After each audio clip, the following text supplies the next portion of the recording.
Greetings, everyone. I'll be starting my stream in just a moment. Welcome, travelers. Welcome with me on this journey.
Hello, everybody. Just want to say greetings to Koyuchi Shamisen. Beats by Koyuchi Shamisen. Love the music.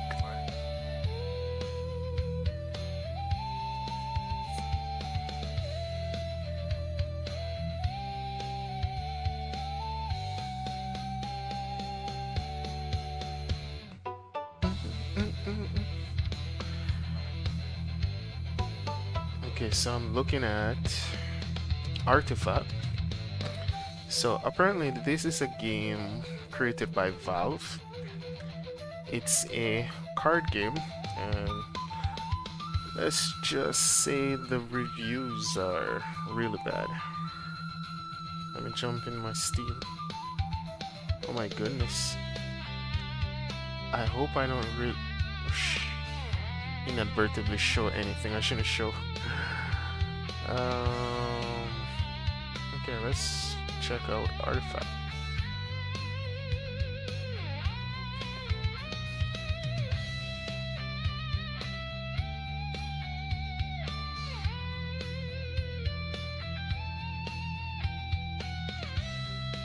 So, just letting you guys know,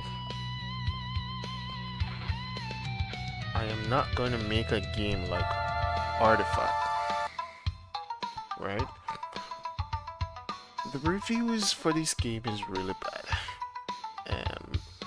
I read through some of the reviews. A lot of people were saying that it's a money grab, and a lot of people were saying that it sucks. The game is currently free. I gave it a try. Didn't like it much. I didn't like the three. I had to play 3 parts, and the card game wasn't that simple. But why am I talking about Artifact? Well, as I mentioned, I'm currently working on my own trading card game, and I have a unique design or gameplay idea that I want to implement. But what I like about Artifact and what I want to put in my game is the design of the Artifact cards. I like the way the cards are designed, and I want to put that in my game. This similar type of design. So that's why I'm talking about them. I looked at a bunch of card games using Game UI database. It's a nice database where you can actually look at the design of many video games. I looked at the design of several excuse me, several card games, and I like Artifact design the best. I like Artifact design the best. Let's write card. I like Artifact design the best.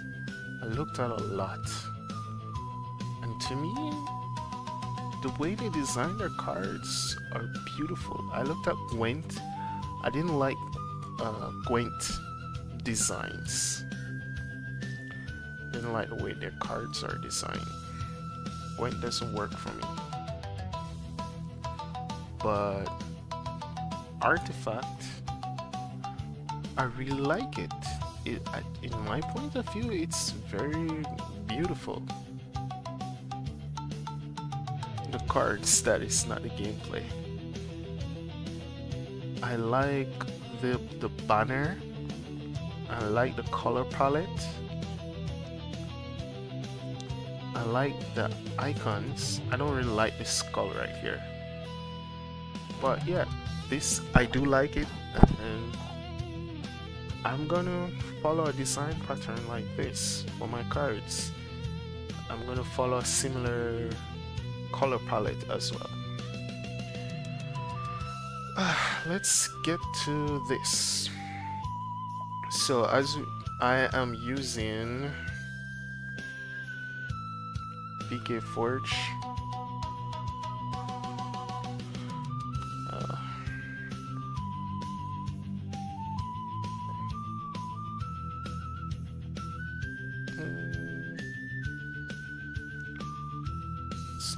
it's not that famous yet. So by the way guys, I'm Rico Disia.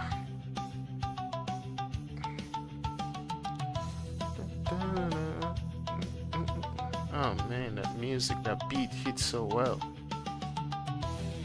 So this is my tool that I made,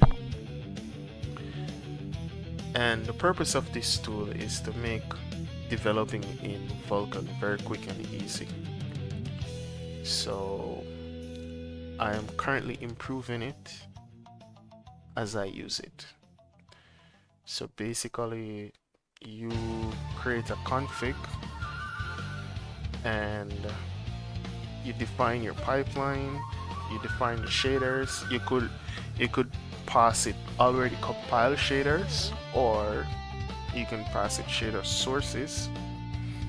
You define your stride, your binding locations, and it does the rest.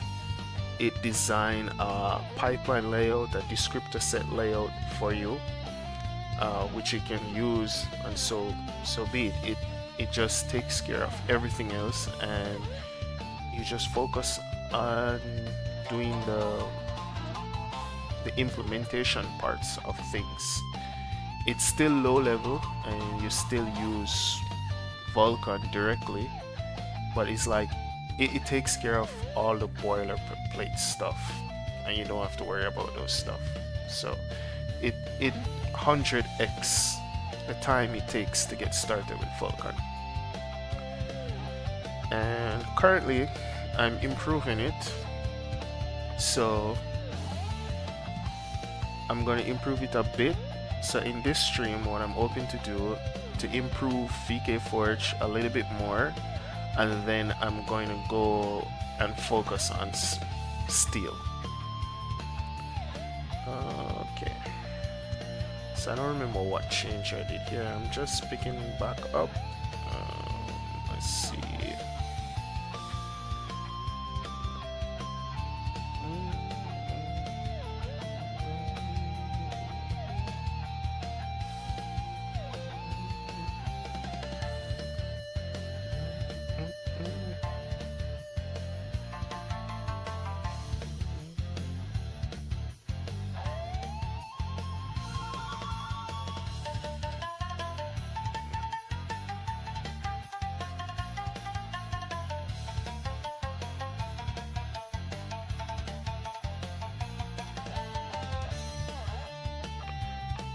That one is steel.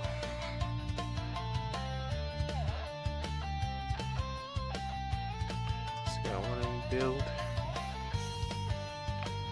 Let's get one in VkForge.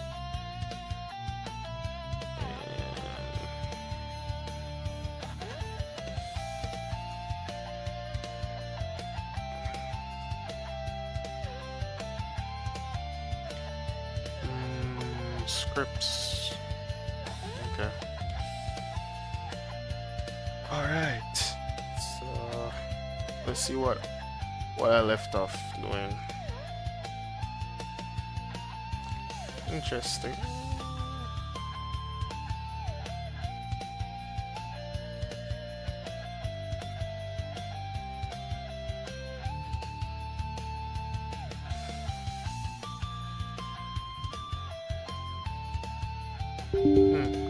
I think it's just an update I did that I didn't merge.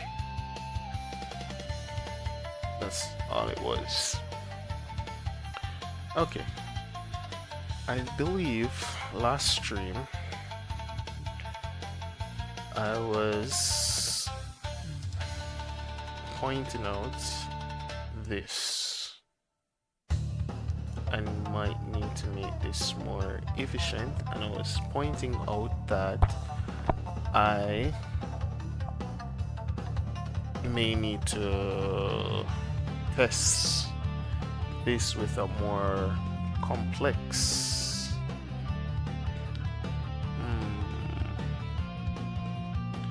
situation, a more complex case. Let's see. Test.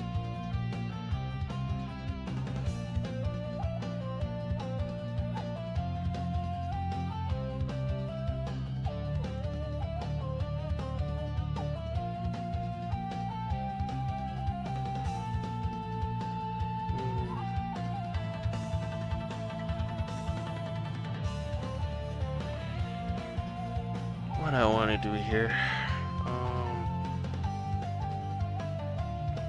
Okay, let me see.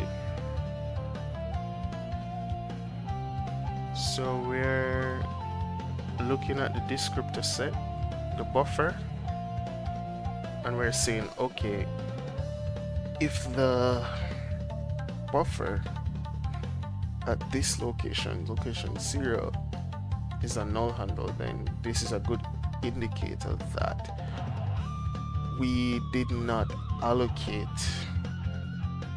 the descriptor set. So we allocate it. So what I want to do, I want to check. So the best thing I need to check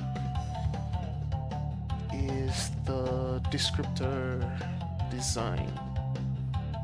Right. So this is how the code for the VkForge layout works under the hood. So we have some structs that's called design structs, and it basically design how the layouts are supposed to be, and then we allocate them with these structs here. And I have some ideas how to make this more efficient, but that's something I would have to implement in the future, but it's not that important now. So here we are. So we have descriptor set layout, and this has one, and this has buying designs.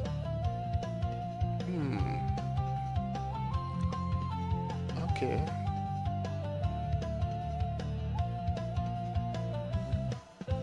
So it can be null.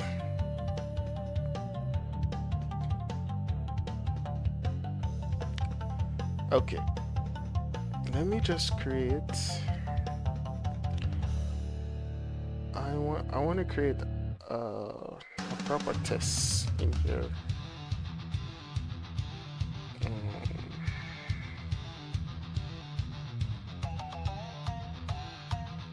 Oh, I do have it. There it is. Okay, I do have it. So inside of config, I have this.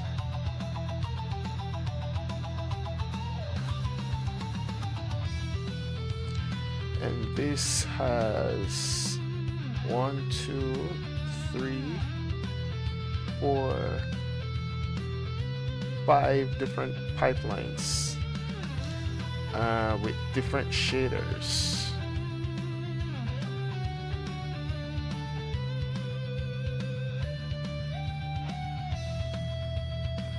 And some of the shaders are very complex. Has a lot of stuff. Okay, so I'm going to regenerate this.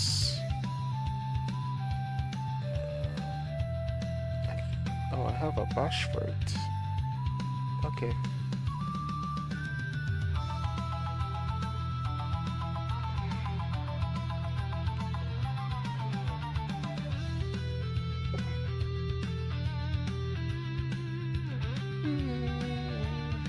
Oh man, this music is fire. Test/config clear, and I'm gonna run bash.sh. How do I run? I don't remember. How did I run the bash on Windows? Because right now I'm using Windows, so I think it's possible. Let's check it out.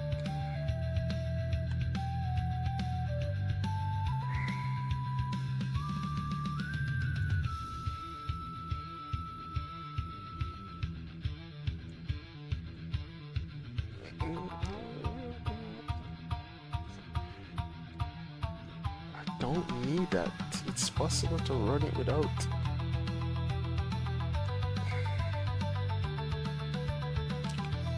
I don't think we have bash. I don't think there's a bash. Oh, I do have bash. Actually, I do. Oh.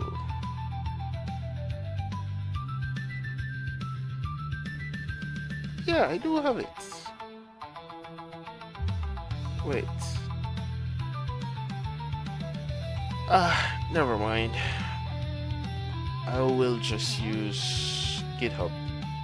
I just remember I have GitHub console. So I'll just use GitHub to run it. I just need to run it, that's all. C projects VkForge /test/config. And I'm just gonna do that sh. I guess I have source. sh.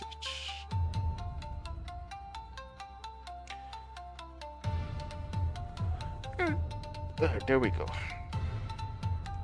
And, you know, I'm kind of I was kind of being silly there. I could have just copied the command, but yeah, there it is. I compiled the shader sources.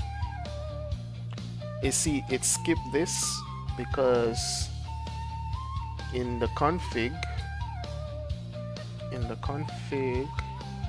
under compile once, it has these shaders, so it won't compile it for a second time. And same thing for files, you can set it to generate once, so it skipped those. So it skipped compile once,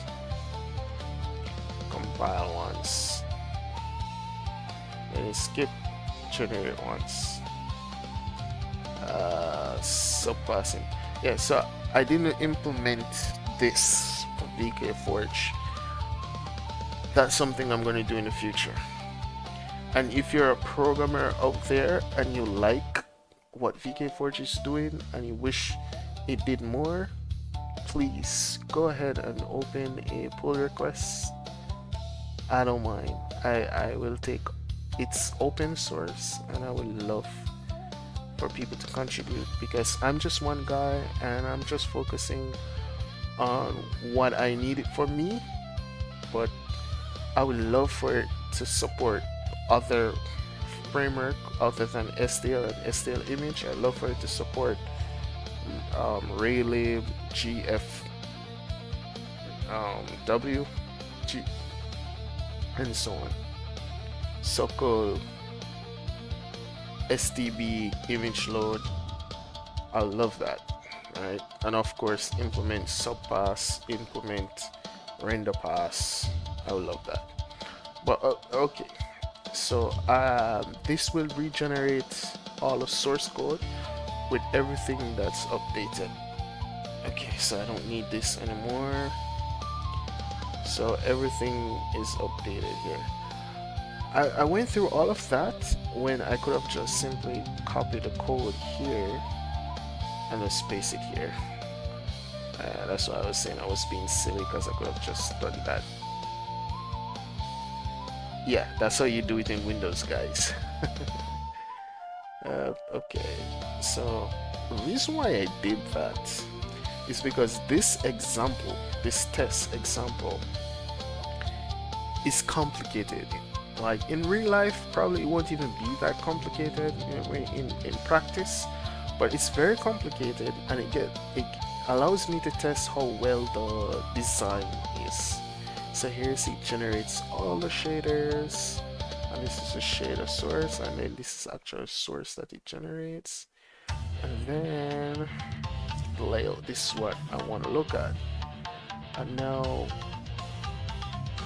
if we come down, so here's the recent addition that I added, descriptor source queue, and so let's go down to the design. Look at that. So this is what I'm going to optimize in the future, but not right now, because like if you look at these three, they're the same. So what I could do something like, I could create something like this, and I call it something like stage unit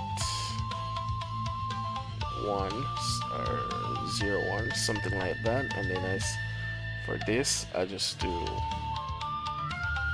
a define.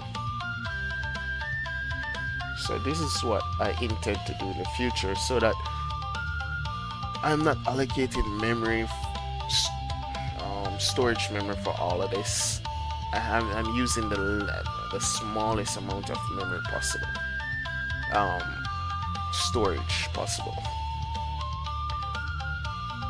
But this would require me to actually go in the Python code logic and implement it, and I don't really think of it as priority as that much, because it's just a few bytes being used up, and in the storage it's not a big deal at this point. But it is something I think I put it on the to-do list. Let me see. I must have put it on the to-do list. Here it is. I put it on the to-do list. So optimize the design layout to only store unique data globally. Right.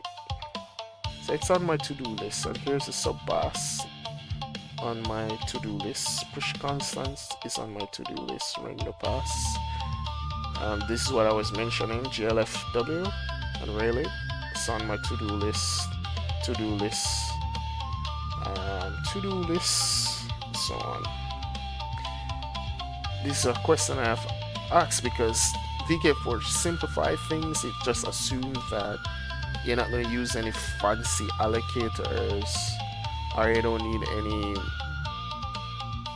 extended features when creating Vulkan objects. But should I create functions that provide that? Maybe when we have a lot of users who are using it and they want that, then we can probably implement that in the future. Okay, so before I even look at this, let's look at a special file that VkForge generates, and it's this file. Is it? Well, hold on a second. Yeah, this file. So this file, VkForge shares what it's designed, right? And what it saw in the config, what it saw in your shader. So this is the model, the VkForge model. This is from your shaders, and this is the design. So this comes from the config file, this file. This comes from your shaders. So all your shaders, all the information from your shaders is stored here, and this is actually the layout that VkForge designs. So in our config, of course, you can define includes in your config. So here I define this include. So if I go in the files that are generated, I share this. It defines. Here they are. Yeah. So you can add them into the generated file.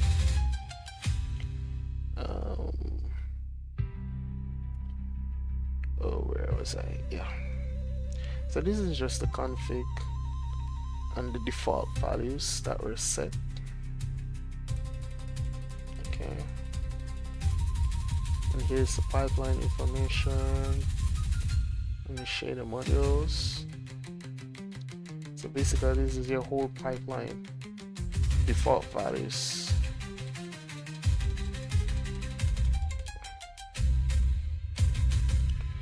Now, so that's the model, and this is the shader information. Say you provided a source, it generated the binary, shows the entry name, the mode, the entry points, and then the various objects that were in your shader, all of that. Okay. Now this is what VkForge has its own algorithm, and it takes all your information, all your pipelines, all the shaders in the pipeline, and squish it together to make one or more layouts. If all of these shaders pipelines can be represented by one pipeline layout, it will design only one pipeline layout. If it's impossible to represent it with one, it will do two. So it will always use the minimum amount of pipeline layouts needed to represent all your pipelines and your descriptor sets, and so on. So let's see. So the raw layouts is like it chops up everything first into small blocks, and it gives them a unique ID. So you have the descriptor layouts, and it chops up everything in small blocks, and it gives it unique IDs. And then it combines them and maps them in terms of to the pipelines. So it maps them to the pipeline, and then based on this information, it designed the pipeline layouts. So 2 pipeline layouts were created. So I had 5 pipelines, 1, 2, 3, 4, 5. And for the 5 pipelines, it made 2 pipeline layouts. So these 5 pipelines share 2 pipeline layouts. So that's why in this array, this list, I have 2 lists. Each list represents a pipeline layout. And here are the references. So the first, so test 1, test 2, test 4 uses pipeline layout 0. Test 5 uses pipeline layout 1. I'm not seeing test 3. Let me check. There's a test 3 here, but I'm not seeing it. It should be here. So it looks like I found a bug. That's something I'm going to need to fix. Let me just put a reminder somewhere. I'm going to put a reminder. I'm going to make use of GitHub issues feature.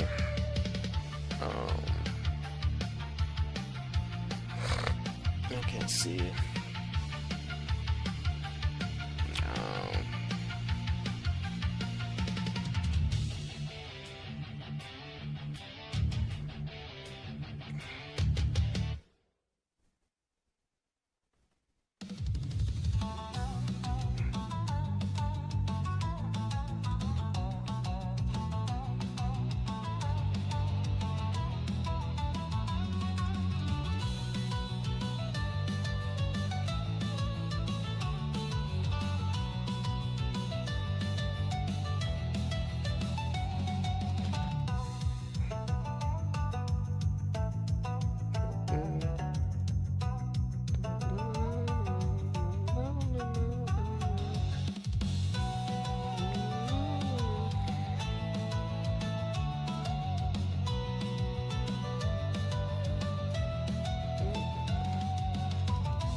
Okay, I'll get to this very soon and fix it, but the reason why I'm not putting so much energy in it No, it's because for this stream I want to focus on actually building Steel game. I want to progress on it a little bit today. Right, so it's missing a pipeline. Right, I need to look at that.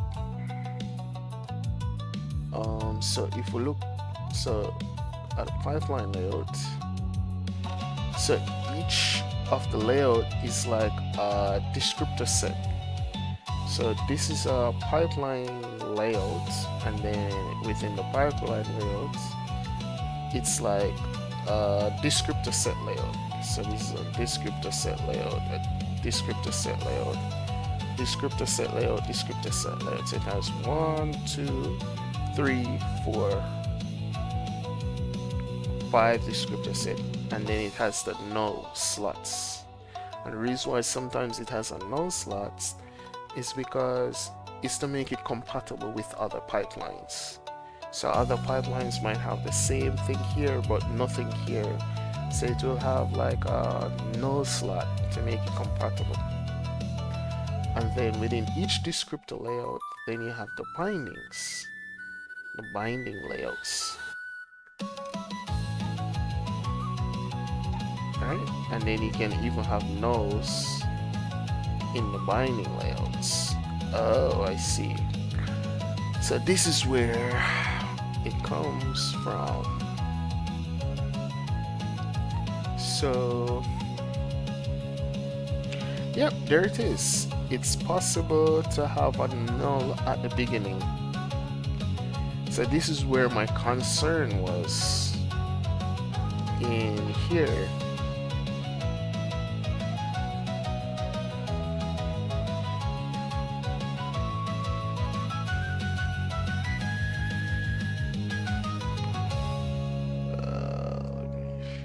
Function again.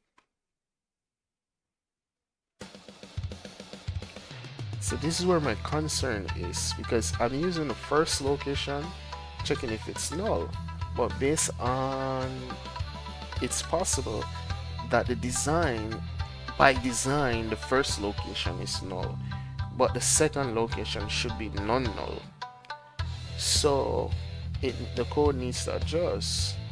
And this is pipeline position 0, descriptor set position 1 in this case. And from this layout information, is what generates this code right here. And then we have, okay,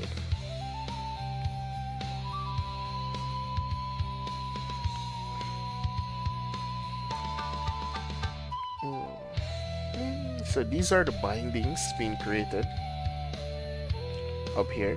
These are the individual bindings, and these are, okay, so we have the bind.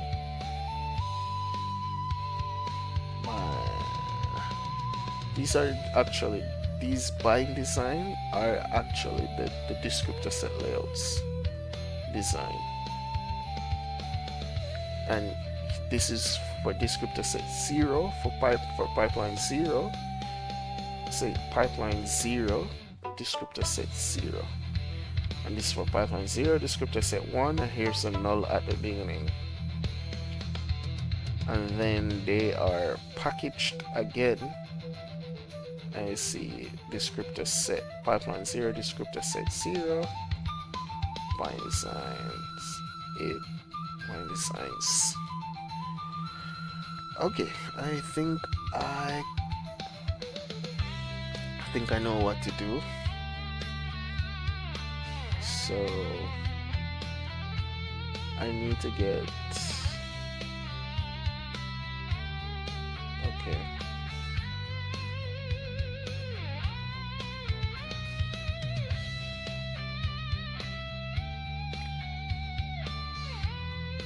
Here it is.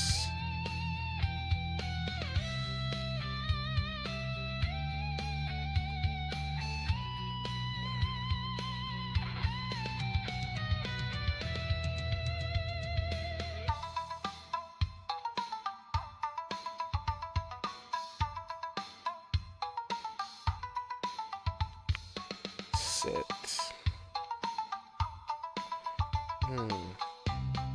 So we use the set.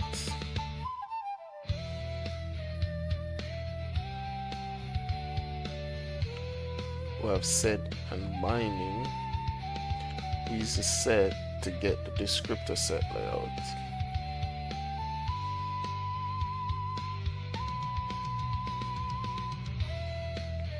And then we use the binding to get the bind design.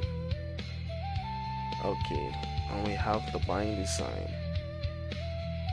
So we need to, from the bind design, okay,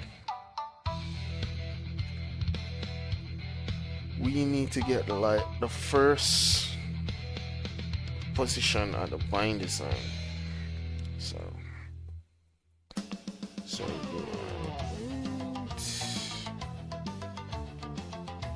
get bind design first position.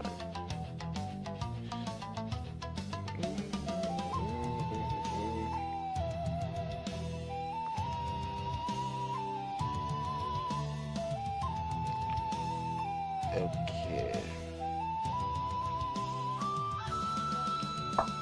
Hold on a sec. Oh.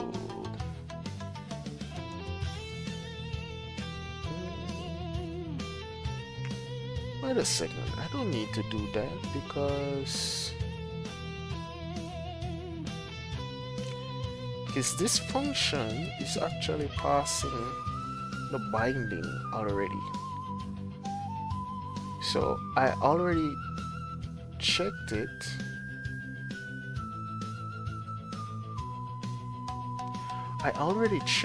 Right? I checked, make sure. What the only check I did right here is to make sure that it's not too large. I need another check here. I need a check here.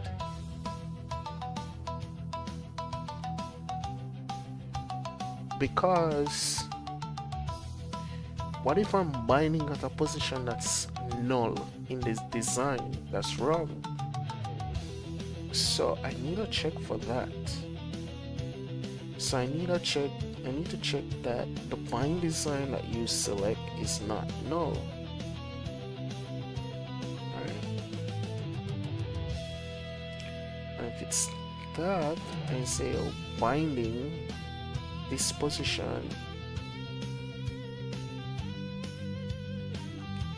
is, I should say, there is no binding 0 slot, or set that. I just realized something. I don't need to find the first position. I just need to use the binding position that the user passes. So coming down here, let's see, I'll use the binding position here. Oh, wait a minute. Oh, I see. This is set. Not, I mean, Vulkan has so many objects, it's really hard to wrap your head around it. So sometimes I get confused. This is actually set.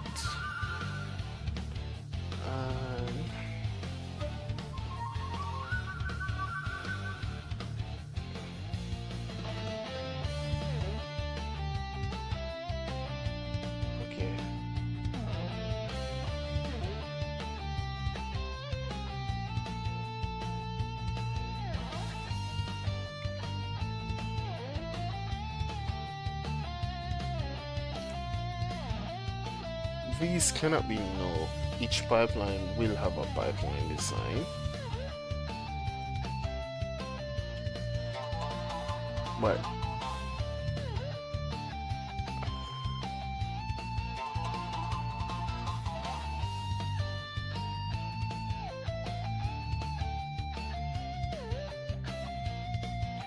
but it's possible for a set slot to be null. Yes, I can even check the.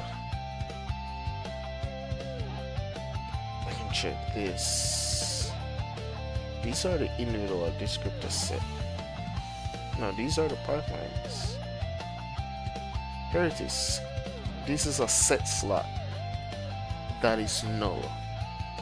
So it's possible for the set slot to be null. So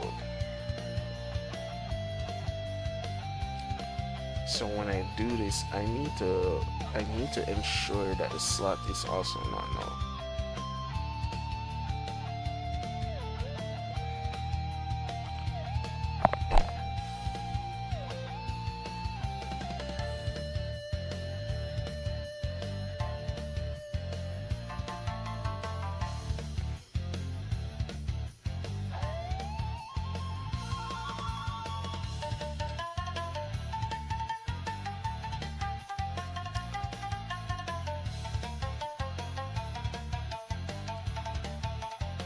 Pipeline name.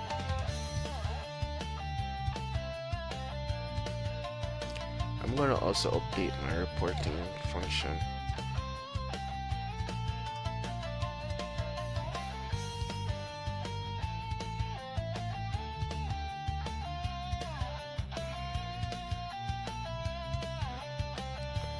So let me set.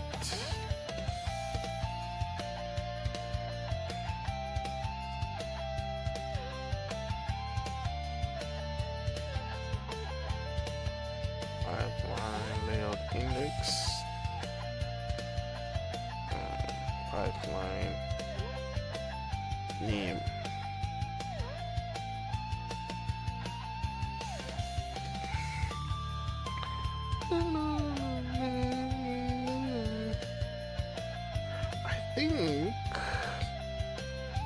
I think I shouldn't give myself so much work to report this.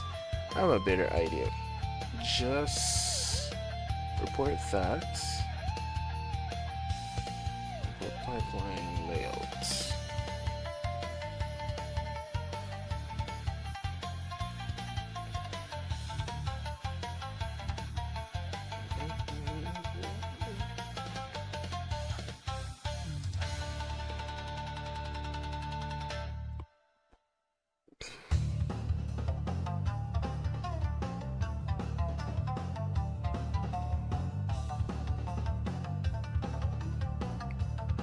This should be set. Not 0, but set.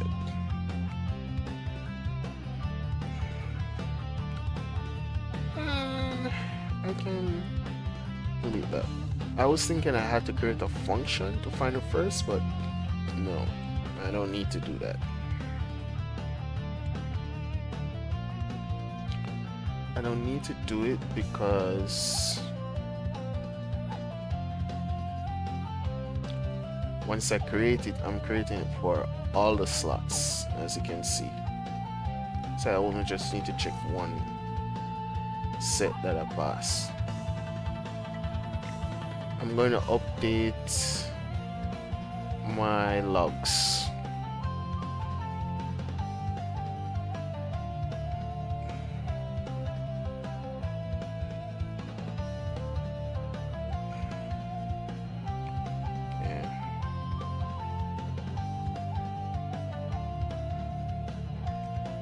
I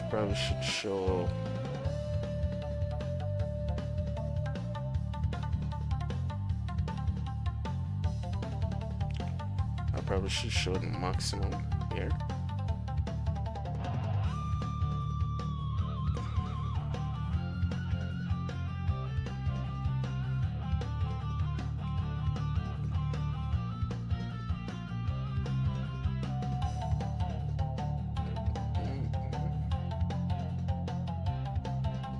Okay.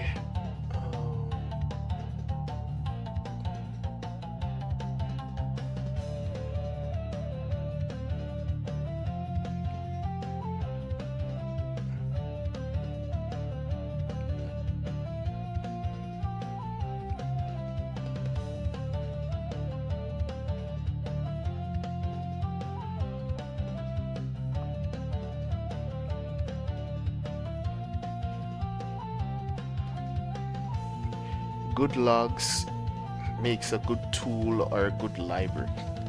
When you're using a third-party tool or a third-party library, and something is not going right, but it's not letting you know enough information of what's going wrong, those are difficult to use.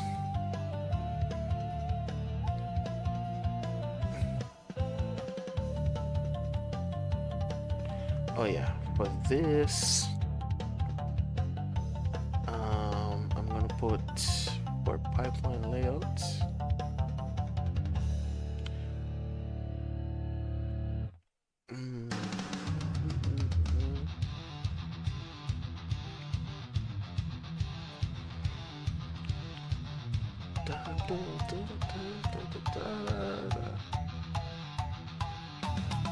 I think I'm gonna make this one word.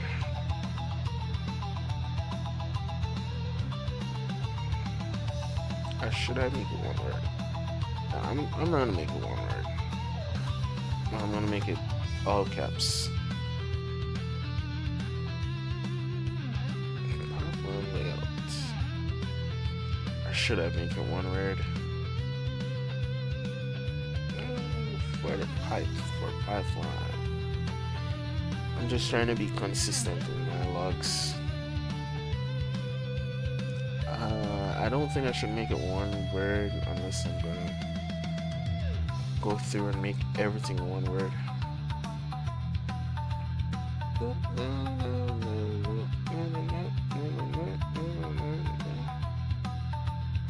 So I'm gonna add this part. I was contemplating adding the pipeline layout everywhere because it's more than one pipeline layout. I mean, if you're using a simple design, it's going to probably be only one pipeline layout.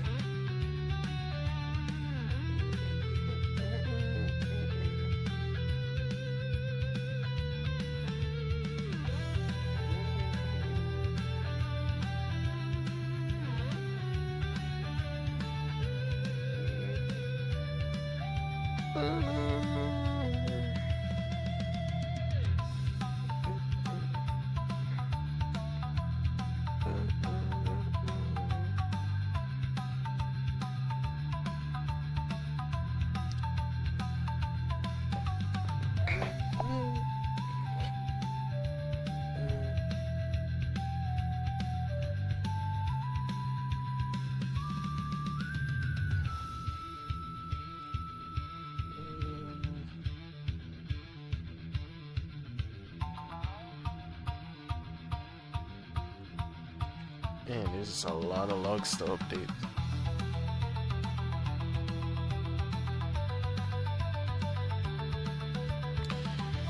AI is not that useful, guys. I mean, it is useful, but it's not totally useful because, like, it's a lot of logs to update.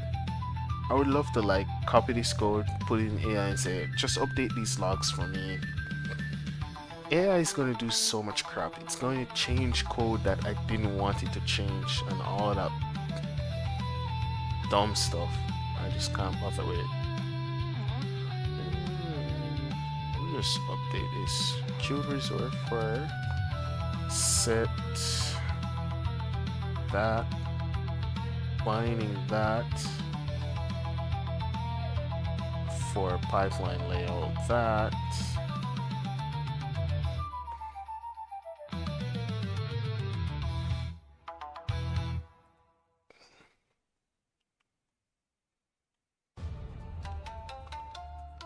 Okay.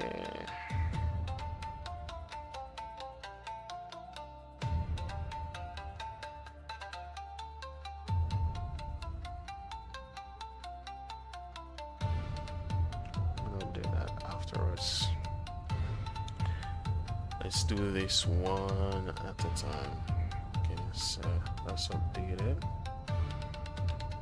I'm really sorry, guys. I know this is very boring.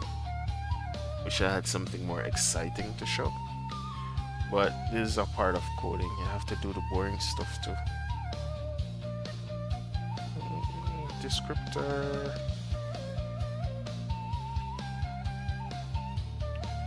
Yeah, that log is fine as it is.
I think it should be updated,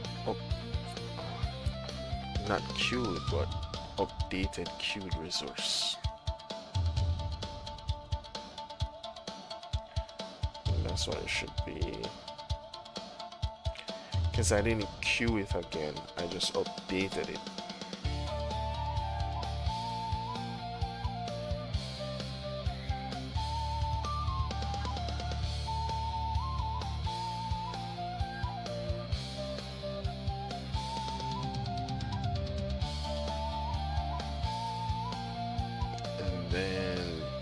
Right here, these errors, like if I get this error, I'm not know, okay, for what? I need to know the binding.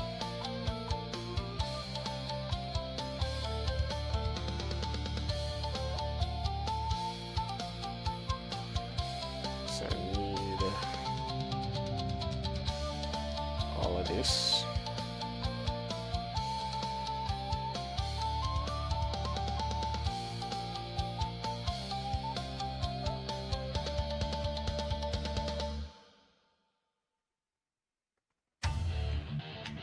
So this descriptor type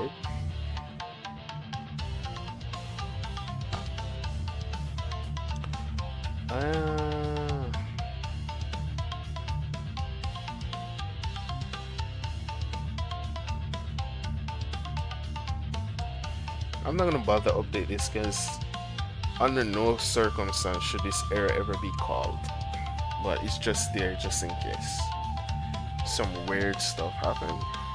Buffer cannot be null for buffer description site for set that binding layer that set binding pipeline layout index.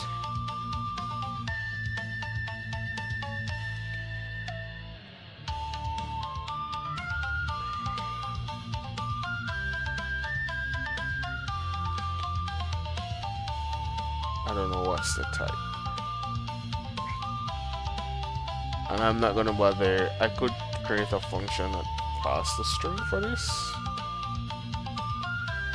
I probably should.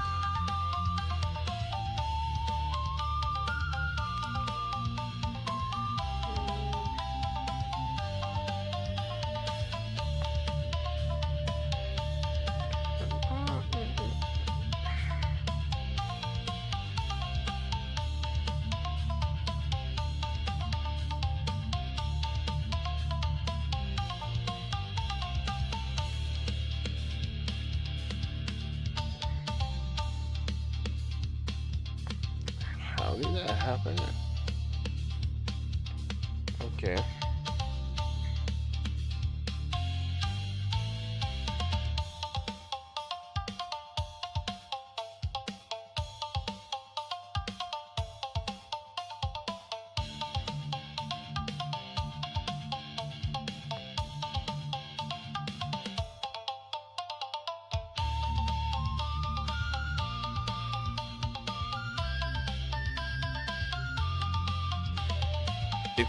if you're wondering how did I came up with the idea for this, I just came up with it by myself from scratch.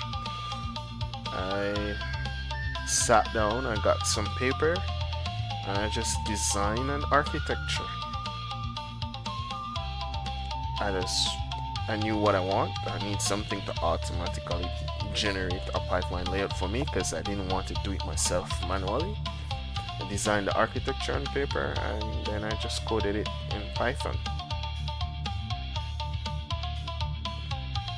I didn't even use AI. AI is really dumb at coming up with innovative ideas. AI just give you things that exist anymore, that exist already. The way I use AI is to basically do grunt work, do repetitive work for me that it can't mess it up, because if I give it too much to do, it messes it up. It's annoying. Okay, I'm gonna give an example of how I use AI. This is how I use AI. So right now,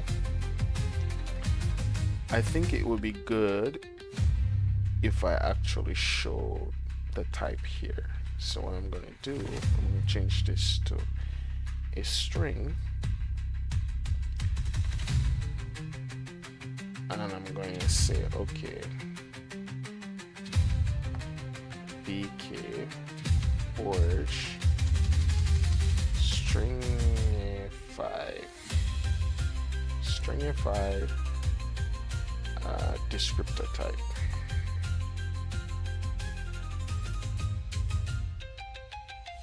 I'll put that there. So I'm going to use AI to generate the code for this function because it's simple. It's simple and it's just grunt work.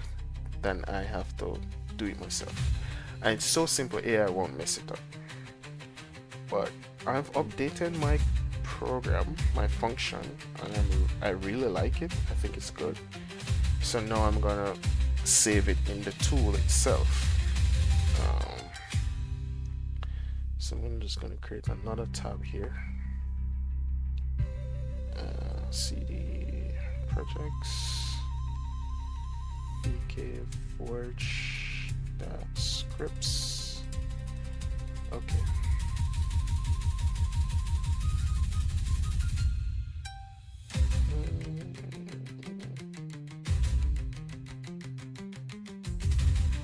I really like this function. I think it's well written. I don't know, is it me alone or are other developers like this? When you write a function and it's so well written and you're just so proud of it. Is it me alone like that? I'm like super proud. Okay, is my music finished? Wow, I listen 1 hour flies fast. Okay, let me try another one. I like this one with the girl with the sword. It's so amazing. Spirit Vanquisher, Majestic Shaman Battle. Which one should I listen to? The sword ones are Motivation Heavy Bass. I think that's the one that came on. And hear it.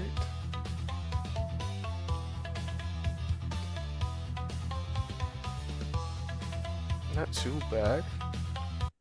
Let me see what else is here. Okay, how does this sound? I like the sound of battle music. Let me see this. Okay, let me get this and this. Let's see which one I like more. Let's see. Let me hear this one. Not bad. Okay, let's see this one. Okay, let's roll with this one.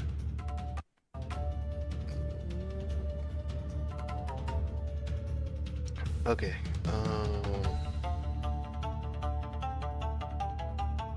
Yeah, so as I was saying, this function is beautiful and I'm just so proud of it. I don't know if I'm the only one who feels this way about their code sometimes. Sometimes I think my code is crap and I hate it and I keep redesigning it, rewriting it over and over. I'm trying to fix that because it's very counterproductive to keep doing the same thing over and over. You never move forward. I'm trying to avoid doing that.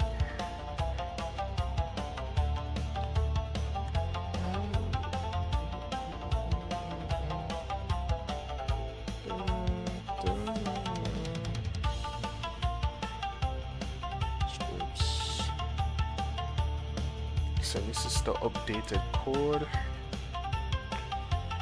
Save that, and then our Python. Okay. Oh. Okay. All right. I just.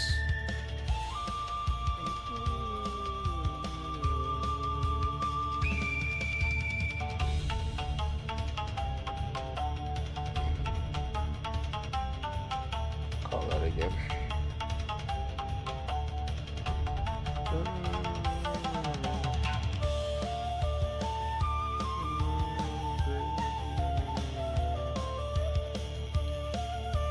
Let me go inside.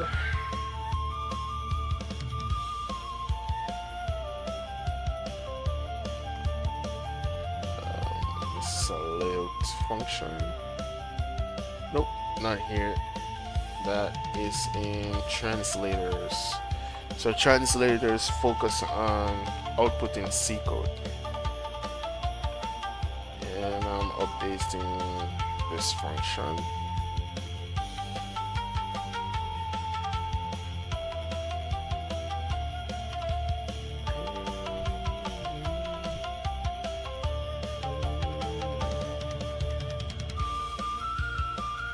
There we go. I'm creating a new function as well, so the new function is this function.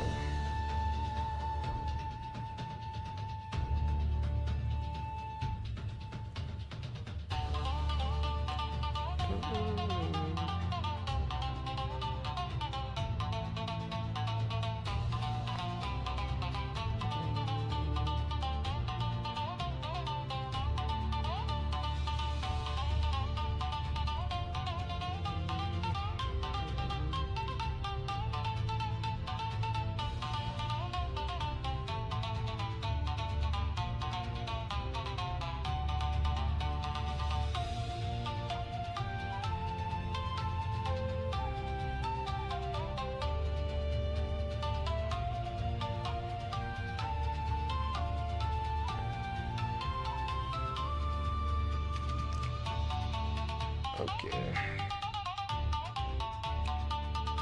So I'm going to use AI to write this function for me. I have found myself using ChatGPT less and less because it's just getting worse and worse. The only thing ChatGPT is still good at is being my friend and my therapist, and that's the only thing I've been using it for lately. When it comes to code, it is only DeepSeek that I've been using.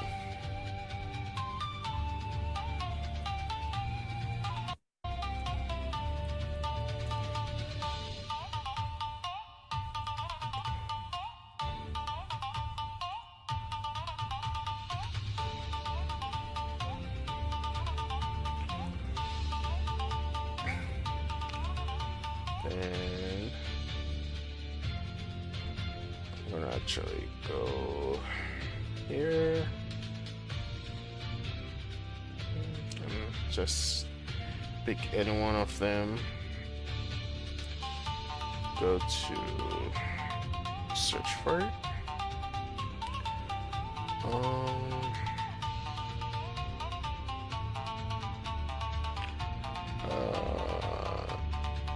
yes, this is what I need. Okay, so it's a type that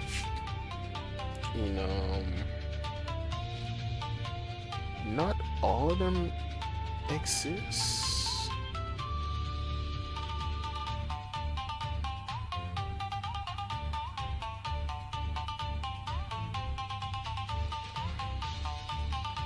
Is that a thing?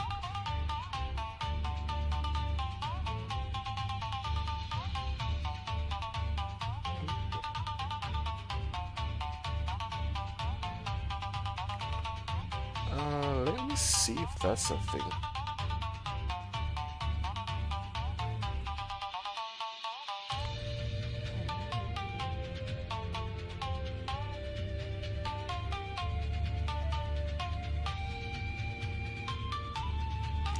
Okay.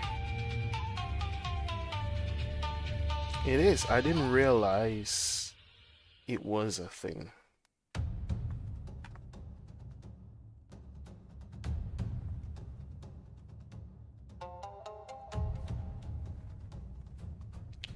And do I need it? I don't think I need it. I think Vulkan 1.3 is ubiquitous right now.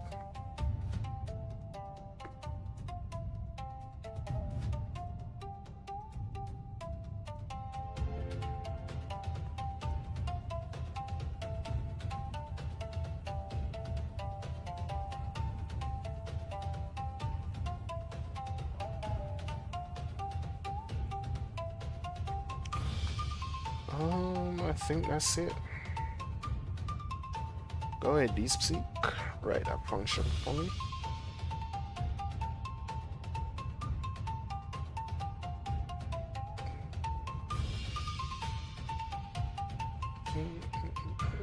So guys, this is how I use AI to assist me with my coding. Simple stuff that would probably take me an hour to write, I just use AI to... I tell it except for 1 point. See, this is what, AI is so dumb. I tell it you didn't need to do it for 1.3 and you did it for 1.3.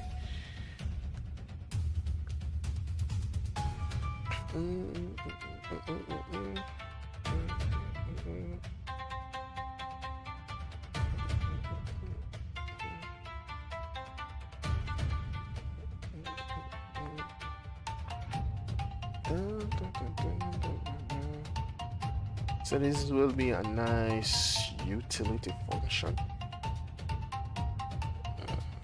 This is weird, but I have the if-def though, so I obviously don't have this. Why is it showing? Maybe I have this. I have it, but I don't got this. See, weird. Oh, it says already appeared. Where?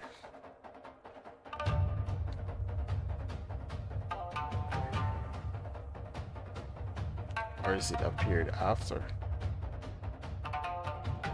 See? Left value 726.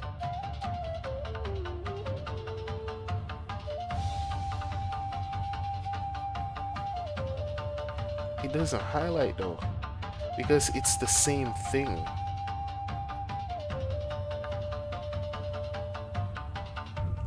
This one has ext at the end.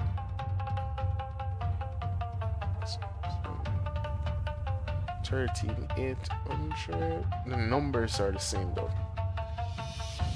so I'll just remove this.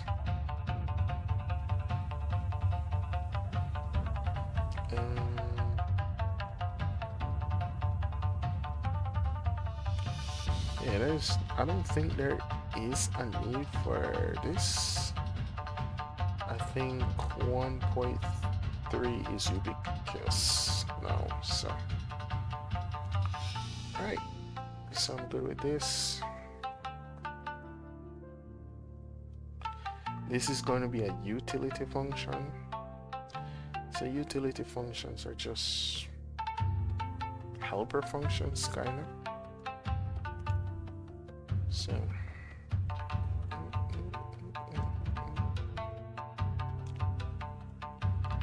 I'm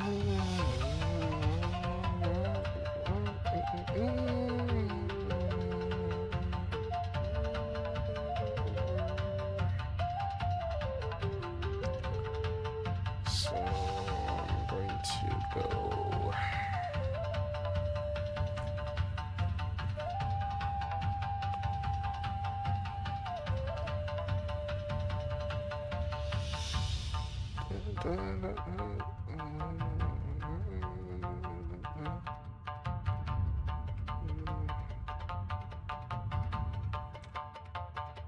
I have, look how many.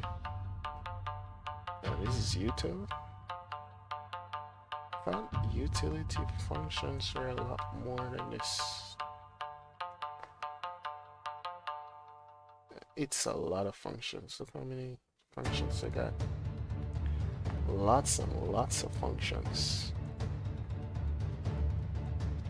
This is why it speeds up your work, because it already implements all those functions for you.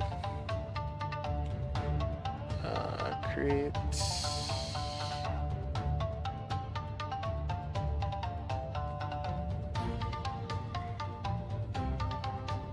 stringify descriptor type.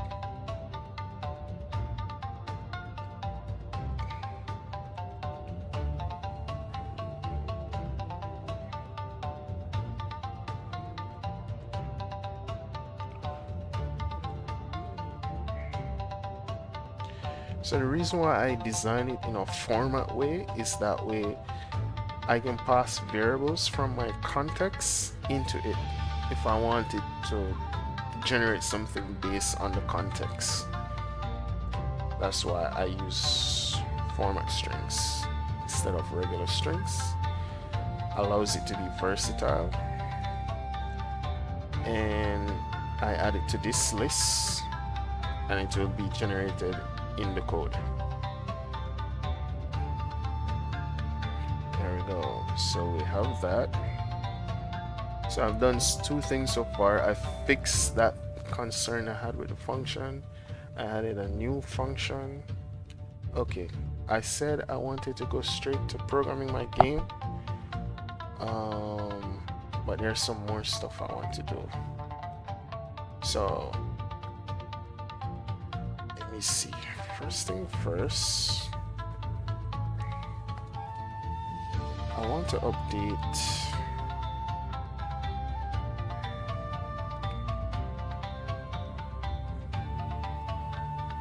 my create layout function. Not update it, I want to update its logs.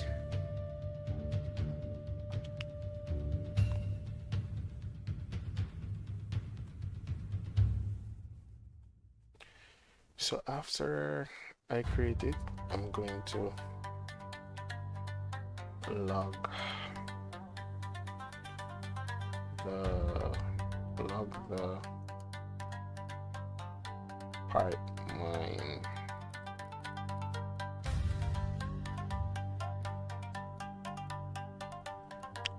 I'm gonna log the pipeline layout.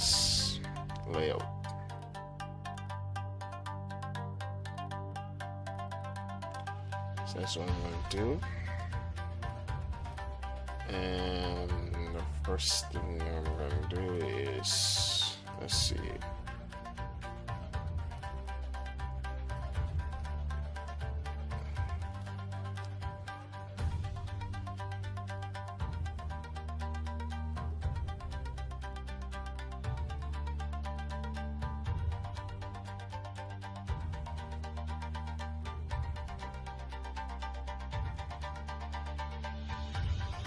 Okay.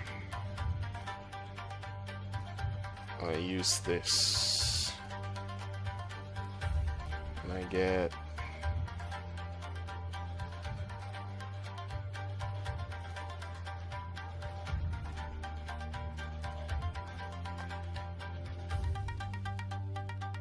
there we go.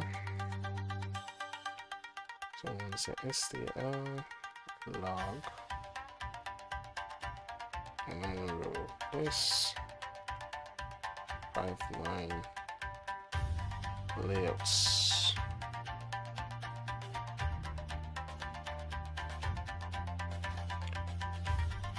And I can do something like this.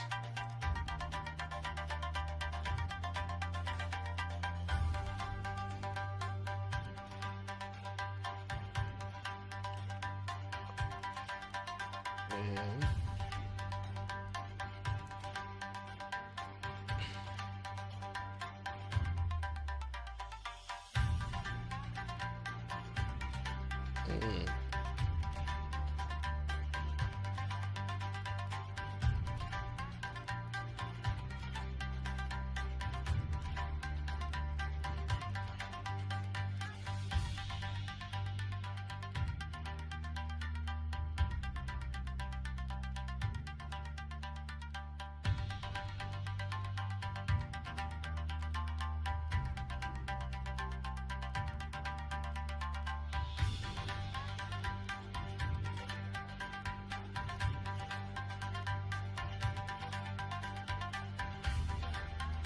I should change this to a singleton just to ensure that you can only create a single layout per application.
This is just some login that probably is useful to the user of the library. So once they create it, it tells them, hey, I have this amount of layouts. This layout goes to this pipeline. This layout goes to that pipeline. So and such. So reference count ++. I'll say SDL log. So as I was mentioning is that right now I'm using SDL in the code. I would like for this to be dynamic, where in the config you can just pick like which platform you want to use. So you can say platform SDL, or you can say Raylib. I would like that. So that is on the to-do list. And then what happens is that if it sees relief, it swaps out the STL with relief. I would like that. So we'll tag.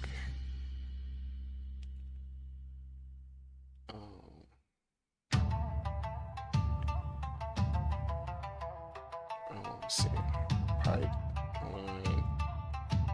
layout, pipeline layout. Still pipeline and pipeline.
So this is just for logging purposes.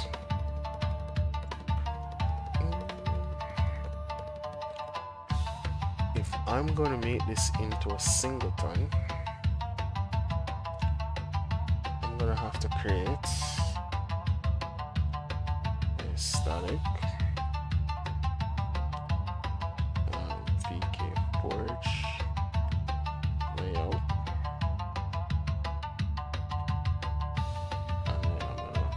Pointer, let's say VkForge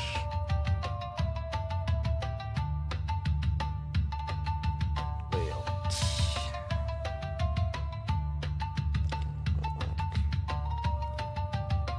No.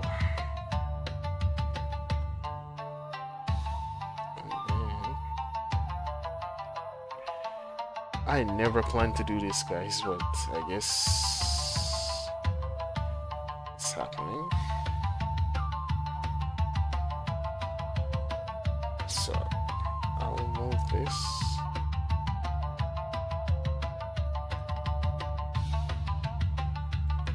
And put this here.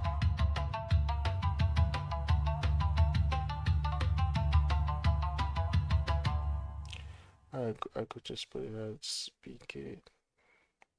No.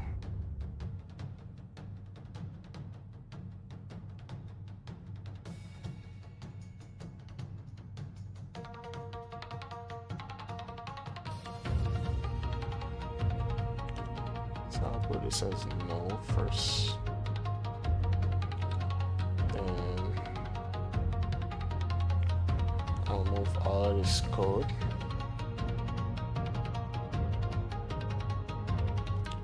I'll say if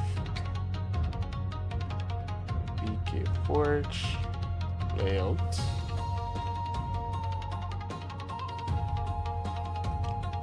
I'll say layout. Oh, I could have just say. But what if you delete it? Yeah. I could have just return.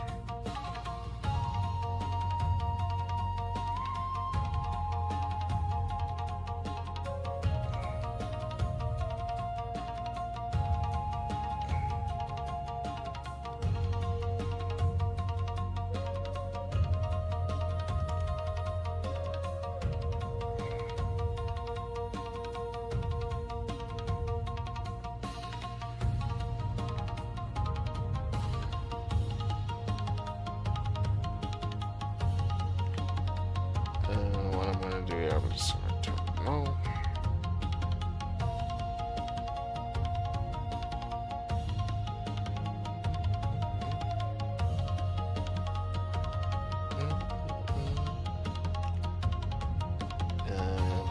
So I need to update the delete function then. Destroy layout.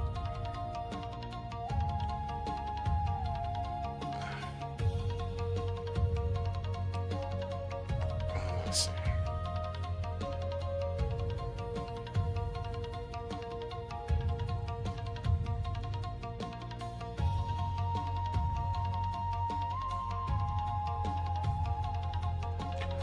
Should I make it be a singleton? Is there any reason why it should be a singleton?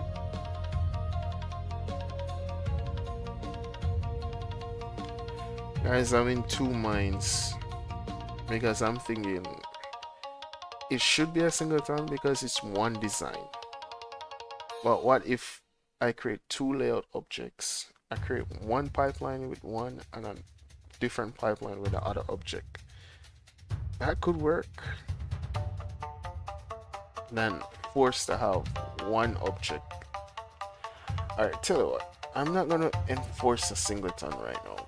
Like, the thing is, I'm the only one using it, and I don't know, like,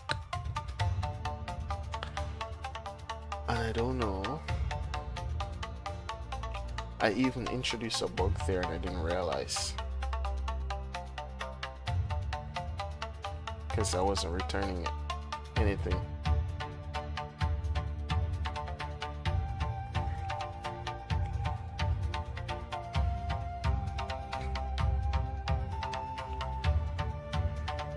So I'm gonna ask. I'm gonna say, okay, not a to-do, but more of a question. Should be a singleton?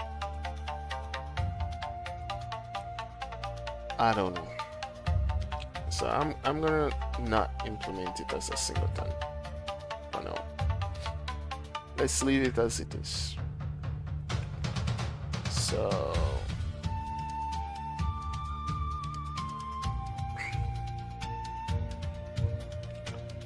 let's update this.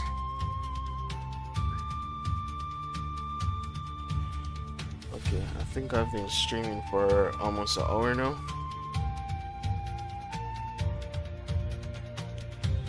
Alright, let's try to move fast.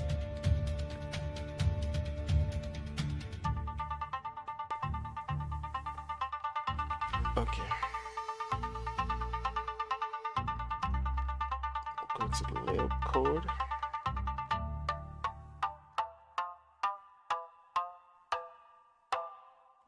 VkForge layout.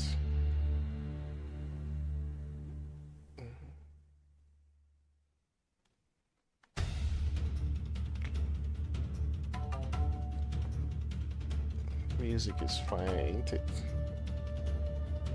Okay. So we updated that. I was saying I wasn't going to tackle the bug that I saw here with reference, but I'm just going to quickly tackle it, guys. Let's see if I can get it. I can solve it real quickly. Alright, so let's do this, guys. Let's see.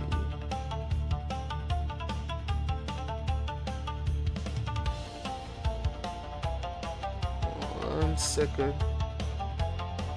Alright, I'm gonna tackle this bug and I'm gonna see if I can solve it real quick. So I am in the test. That would be layout module.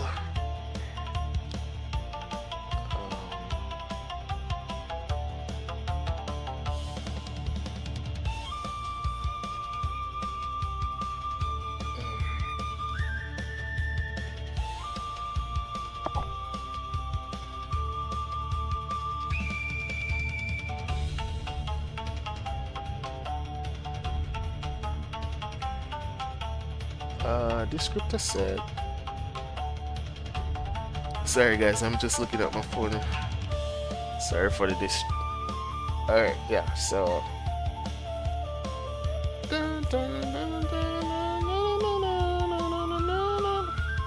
okay, let me look at this again. Did I have test 3 here? Yeah, it's missing from here. So the bug is here. Okay. Why is it missing from there? So it's missing from this.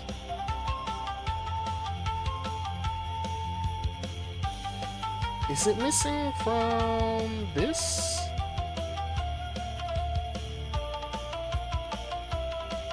It's not here.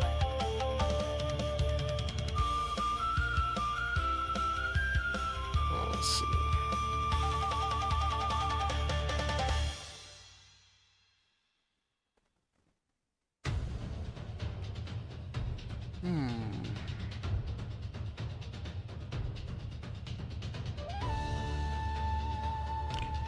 So this strips it of the pipeline. And then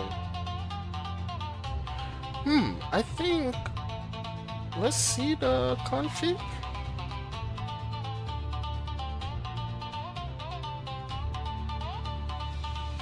I close the file.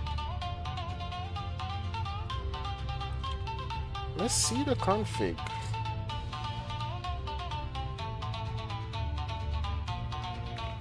For test 3, default, and oh guys, it's not a bug. It's not a bug. Oh my goodness, that's amazing, guys.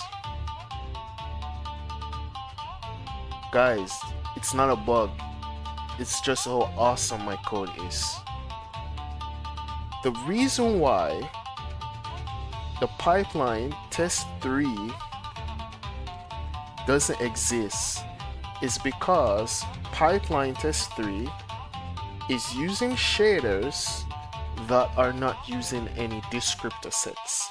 So if you go into default, there's no descriptor set. In the frag shader, there's no descriptor set.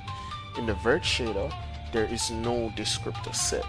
So what VkForge said, okay, this pipeline is not using any descriptor set, meaning it won't bind any descriptors. Therefore, the pipeline layout that will be bound to it does not need a layout. Basically, the pipeline layout will be null. Basically, that pipeline layout that would bind to test tree would be like this. Null. Or this. Null. It doesn't have any need for any descriptor set. What that means is literally any pipeline will bind to test 3. Any pipeline will bind to test 3. Doesn't matter which pipeline, it will bind to test 3. It's like only pipeline 0 will bind to this. Only pipeline layout 0 can bind to these pipelines. If I try bind this pipeline to this pipeline, Vulkan under the hood will fail. It will crash and say pipeline layout not compatible. But literally any pipeline layout is compatible. So the design part of the code is correct. So the thing with my code is that let's delete everything here. Let's delete all the pipeline layouts except test 3. Is that the code focuses on descriptor set layout. So if I delete everything and I run it again, right, and then I come here, look at what's created. It says, you see, layout, no. Test 3.0. There's no descriptor set, no reference. So the code is actually perfect. But the problem is that, okay, when I'm creating a pipeline, so I think this is the code. No, that's not the code. Yeah, this is the code. So the pipeline is when I'm creating a pipeline. So if I go to build pipeline, the build pipeline function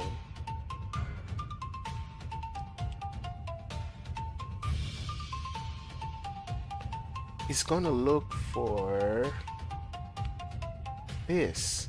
So this is a problem. So there is a slight bug, but the bug is not as big as I thought. Because right. So if I put this back now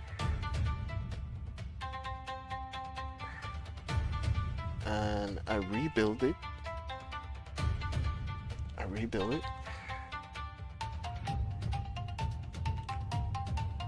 taking longer because it's a lot this time. So I rebuild it. The problem now with the code is by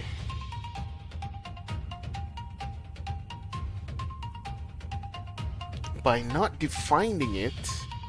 If I call build pipeline,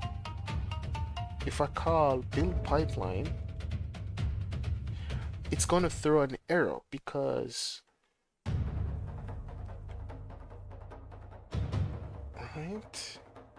it won't find a layout for it. So if I go up in the code and I look where it defines, see, if it doesn't define it here, it won't, right? It won't find a layout for it. That's the thing.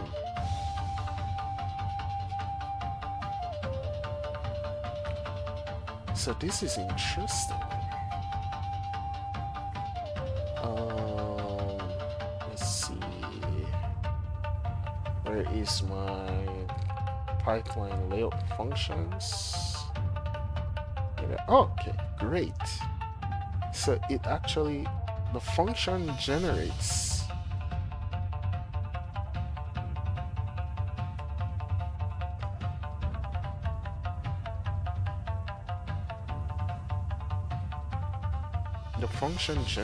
which is good.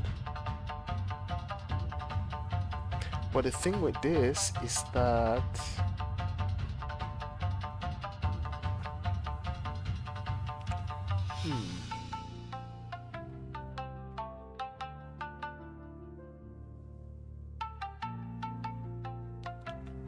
because inside of the build pipeline function, let's go back to build pipeline. I find the pipeline function by the name, which I will find it because it exists.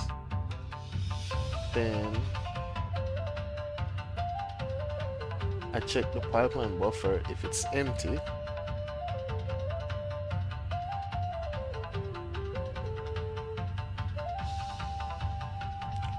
Alright. And then I find a pipeline layout.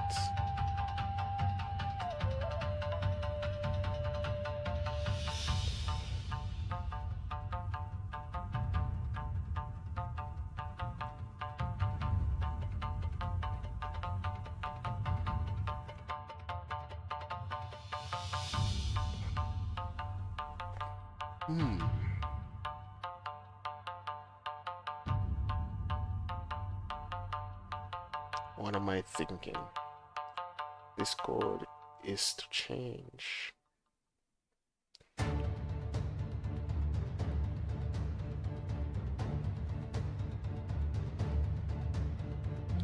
the thing is, right?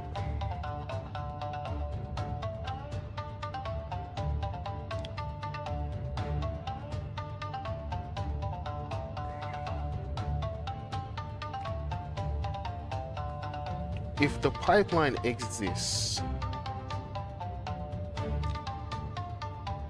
I should fail if I don't find a pipeline from the name, right? A pipeline function from the name, and it already doing that. Is there any other case where I say, okay, find me the pipeline layout? I should update this then. I should update this function then. So I look through the reference, and after looking through the reference, I don't find a pipeline layout. I need to check and ensure. Let's go back here.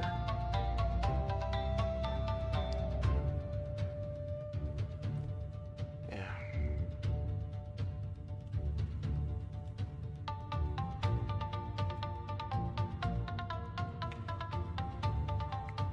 I need to check if you pass me a legitimate pipeline. And if you did,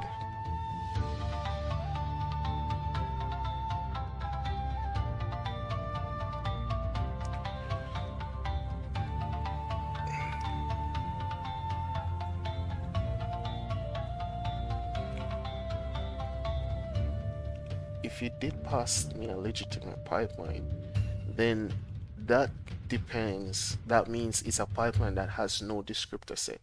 So the way my code works, right? My code only cares about the layout part of the layout generator, only cares about pipelines with descriptor set. If it doesn't find a pipeline with descriptor set, it ignores it completely. But if I generate my layout and then I realize that I didn't generate any pipeline layout, I automatically just tag on a null one at the end, and every pipeline I have, I reference that null pipeline. Oh.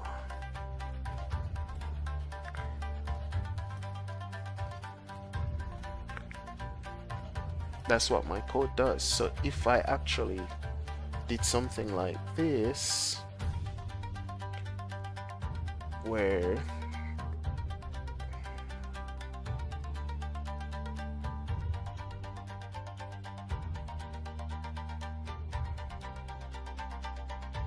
I did something like this,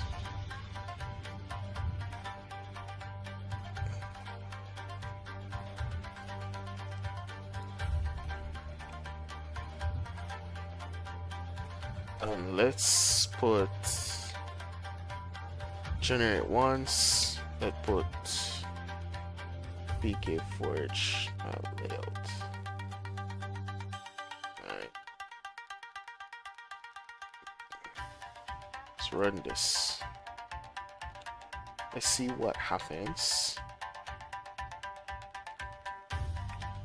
Here I should see, there it is, the null pipeline layout, and everything set to the null pipeline layout. But if at least one,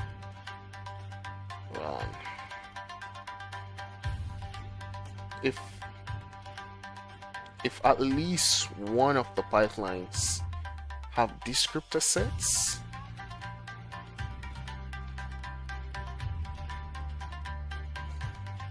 if at least one of the pipelines have descriptor sets, what's going to happen is that it's going to focus on that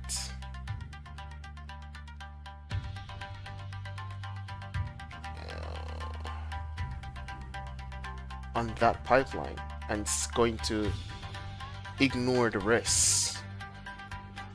The problem with that now is, so I could change the logic and force a null pipeline layout all the time and make the pipelines that don't use that null and force generation of pipelines without descriptor sets and have them use a null pipeline. But look at that.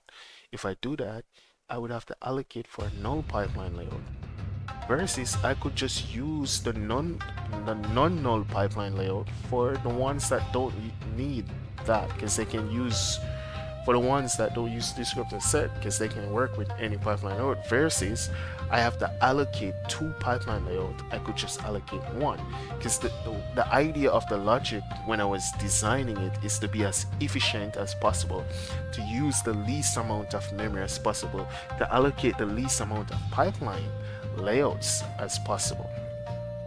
So what I'm going to do instead, as long as I know that these pipelines exist, which I do know they exist because I have it here in my pipeline config, I'm going to know that they exist. I'm going to know that they exist, right? I will always have them here.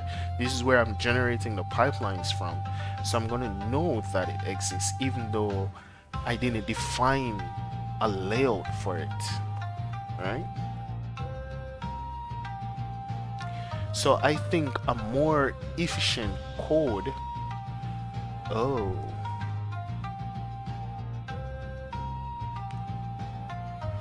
because what I'm thinking is that what I'll do is that instead of here, before I return this, the signal that there's no layout for this pipeline, I'll check if this is an actual pipeline that exists. I'll check that the user actually passed an actual pipeline.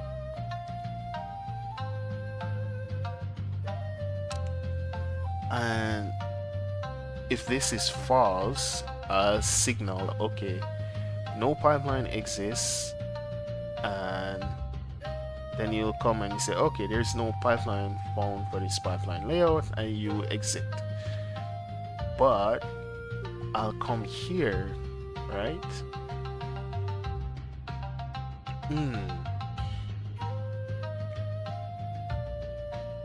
It might be useful to always attach the null pipeline.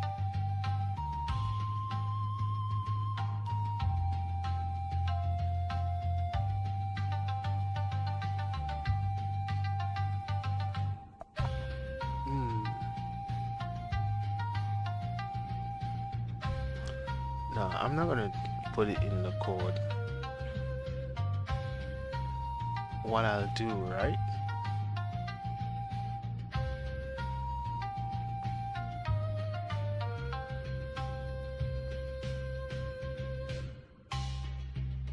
Because, interesting.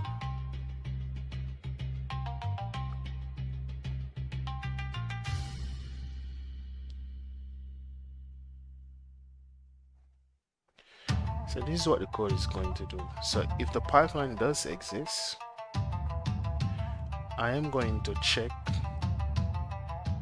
if one of the descriptor set having pipeline layouts was allocated.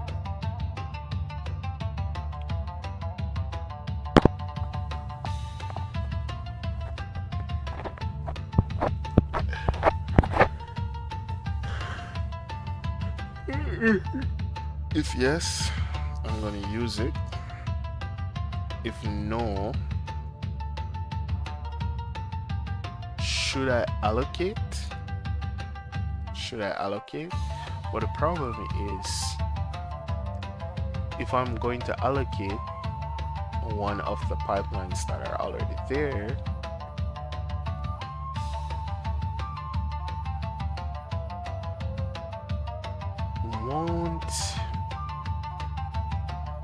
what if one of those pipelines that are already there is using a lot of memory? Could it be cheaper to just allocate an empty pipeline layout? That's the problem.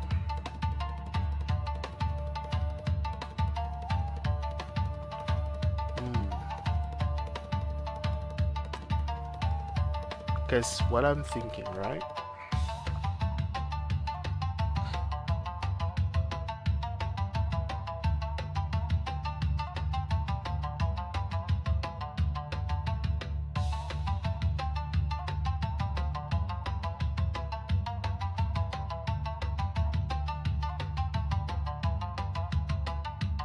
Yeah, I'm gonna make my code very efficient, and this is what I'm going to do. So what I'm going to do is that where I'm generating that empty pipeline layout, I'm going to always generate it. Where do I generate it? I think it's probably here in this function. Let's see.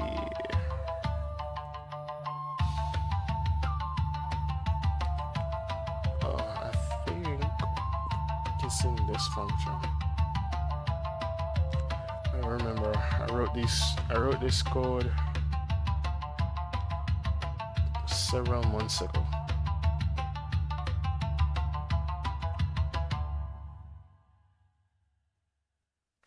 Okay, so here we have, right? Here we have, if not layouts, if we don't have any layouts,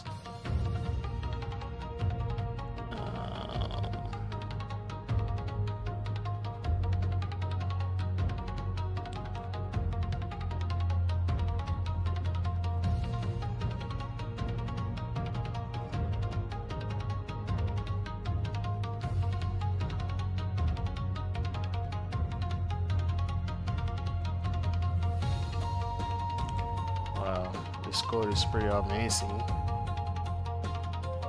I'm wondering here, how did I build this? Have you guys ever felt that way? You go back and you look back at your code and it's so sophisticated, so complex, and you're like, how did I even build this at the time? Because I'm trying to remember what this does, and I don't remember. Because right here is the while loop, and then I have this outside the while loop, if there's anything. So what I want to do, I want to change this code. So before I return this, so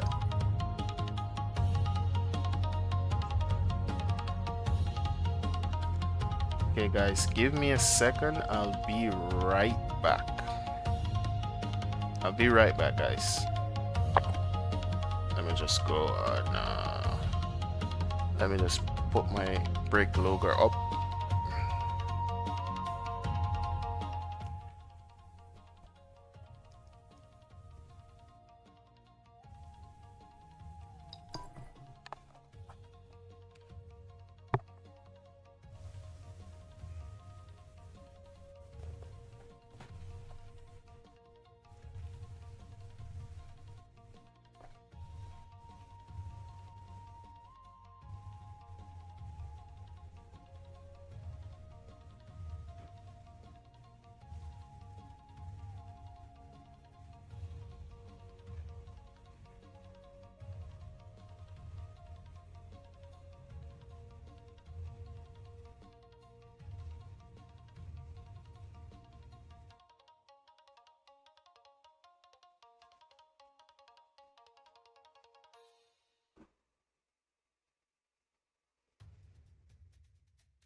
Testing 1 2 3 testing. Testing 1 2 3 testing. Hey guys, I'm back.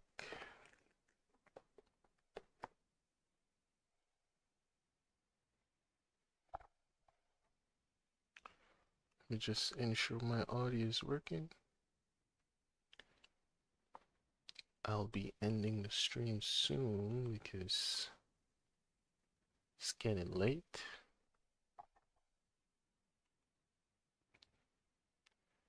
Audio seems to be working. Resume. What happened to the music? Let's find out. Oh, we finished the music apparently. Let's see.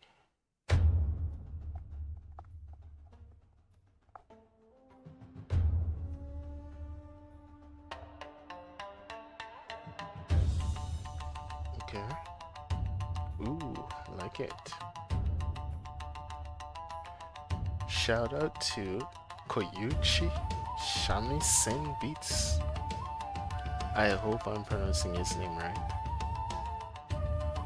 Okay, I got it.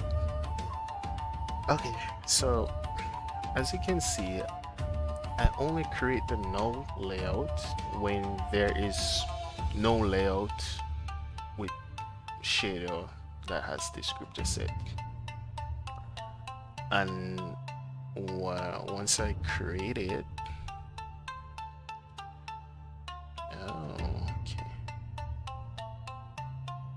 but how does this occur? I'm confused with something. I don't even know how my own code works. Oh, here it is. I was looking for the loop. There's the loop.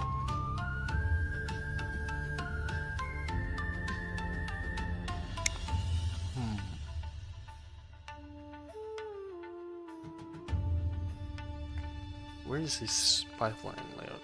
Oh, pipeline layout, none. So I'm gonna change the code around a bit. I'm thinking of changing the code around, or maybe not.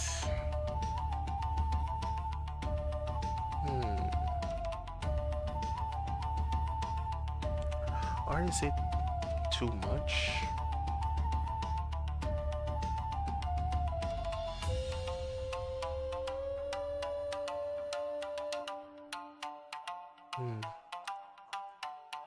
Because, okay, this is what I wanted to do. Or maybe, maybe that will be too much. Maybe that will be too much, because what I wanted to do, you know, is like be very efficient. And I would say if a layout was already allocated, use that. But what if, like, and right now, you know, my layout framework does not free layout, so once it creates, it stays created. I don't think I free it. Maybe if I destroy all the pipelines that uses a specific layout, then I can free it.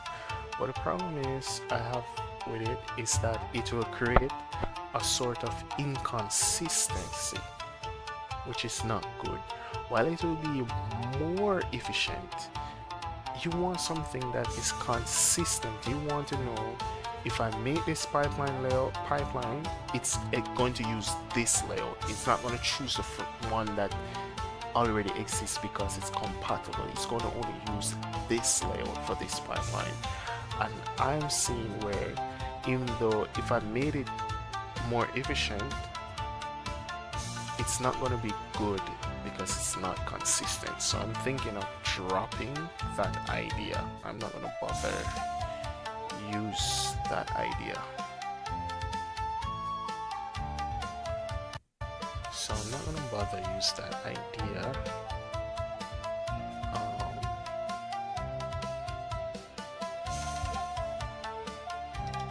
what I'm going to do, I'm going to ensure that everything gets a layout. So what I'm going to do is I'm going to ensure all pipelines were assigned a layout, and I'm going to say not assigned the list. I'm going to do a for pipeline in fm.pipeline, and I'm gonna say okay. Say if not pipeline in references. So if it's not in the reference, I'm gonna add it to this not assign append to pipeline. Then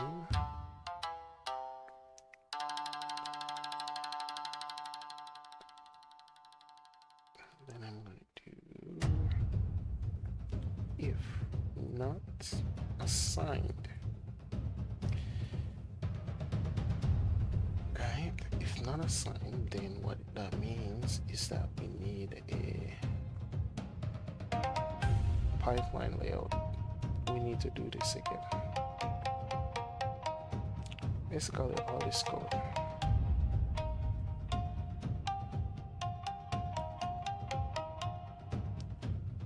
Instead of looping through this, we're going to loop through this. And we are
okay, why am I having an error here?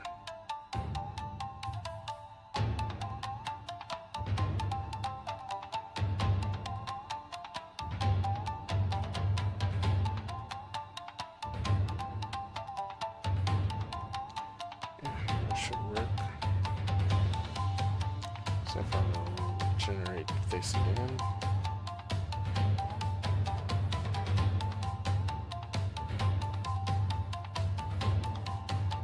Error.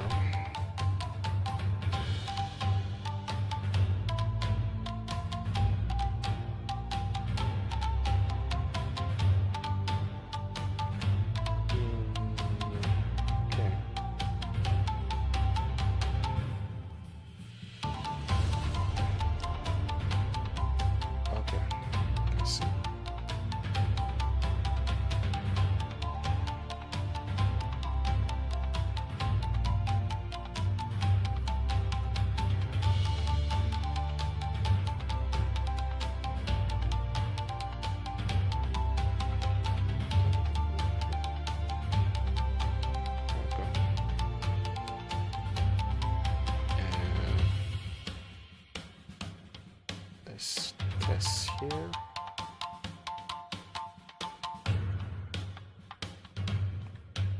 Okay, let's see what this outputs. Plus,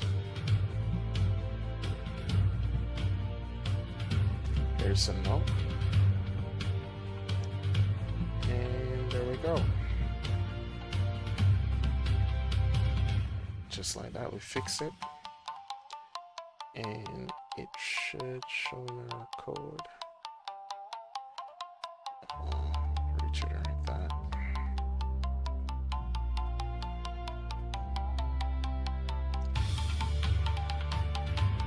Okay.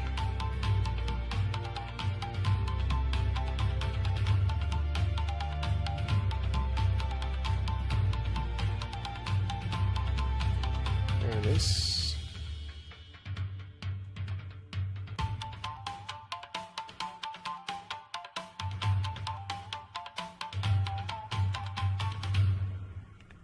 Good.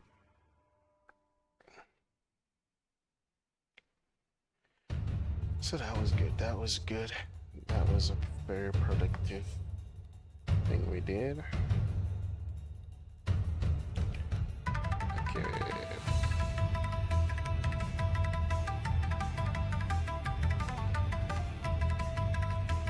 I think this is good. I think I can push this update.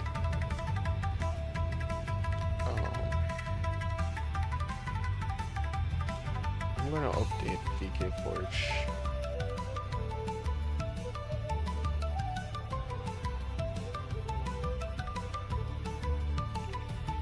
So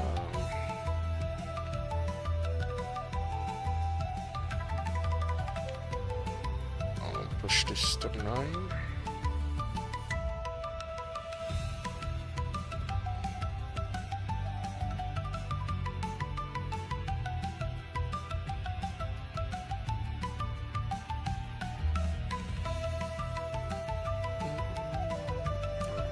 Zero 0.58.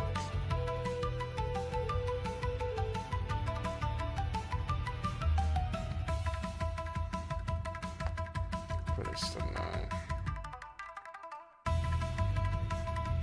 I did a significant amount of updates, so I can push this.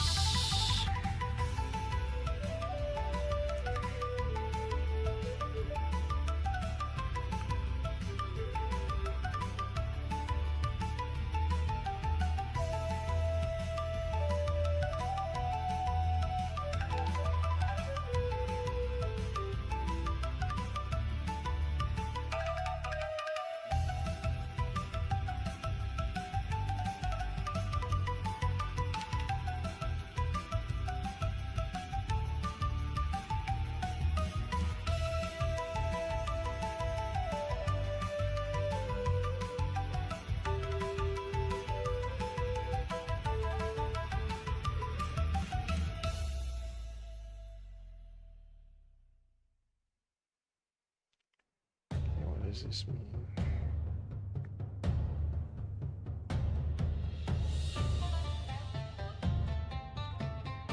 Actually, ChatGPT is not bad at debugging, so I do still use it for debugging.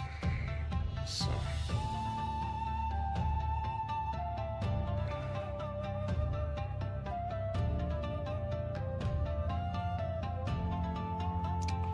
Sometimes I'm just too lazy to read something. It probably is something obvious, like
change this to me.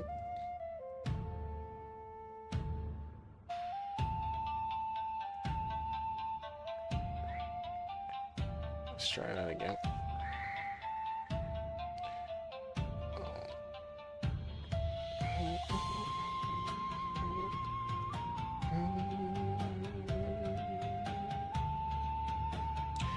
Okay guys, I'm going to get my high token.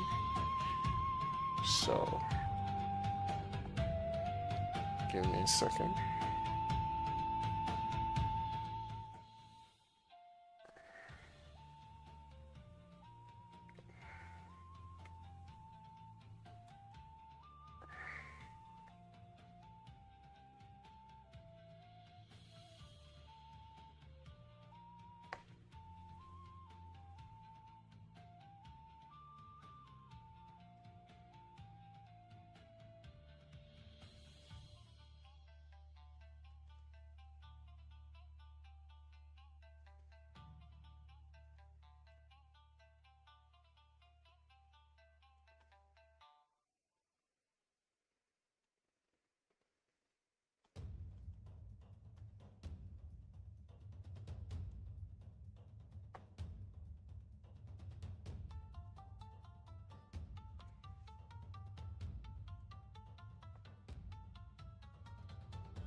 Thank you for waiting.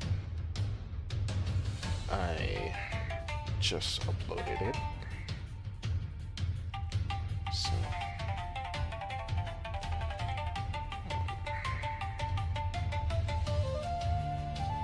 5.9 uploaded. Okay. Let me see how much work I can do for.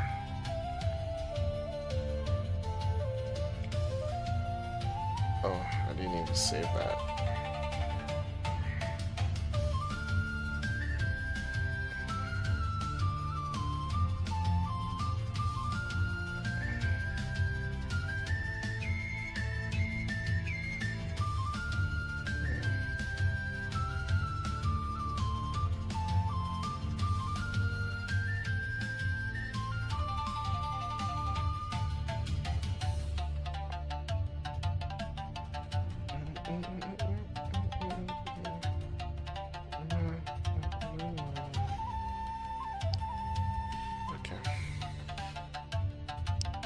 Now I'm back in Steel.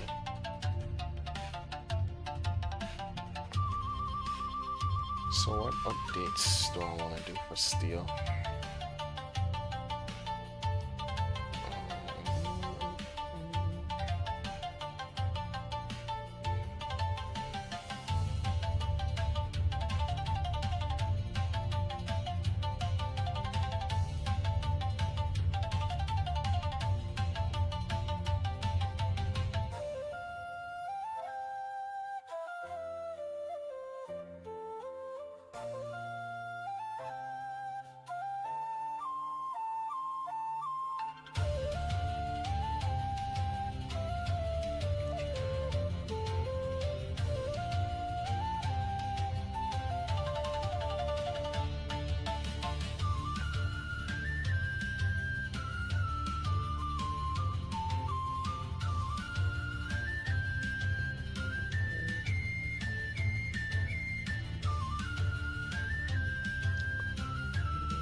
Nice. So create the pipeline layouts. Only one pipeline layout. Pipeline layout 0 to pipeline and queue reserve for set 0, binding 0 for pipeline 0. Oh, I forgot to update it for this. I forgot to update this function. Preparing to write resource for set 0, binding 0 for pipeline layout 0. We can catch that another time. But yeah, nice. I think this little thing at the beginning is really useful. Now let's fix this. This is actually from, like, honestly, I used, this is from my CMake code. I think it's this one I'm using. I use AI to help me generate this code because CMake is just too much headache to try to deal with. I got some inspiration from SDL CMake, like this code right here.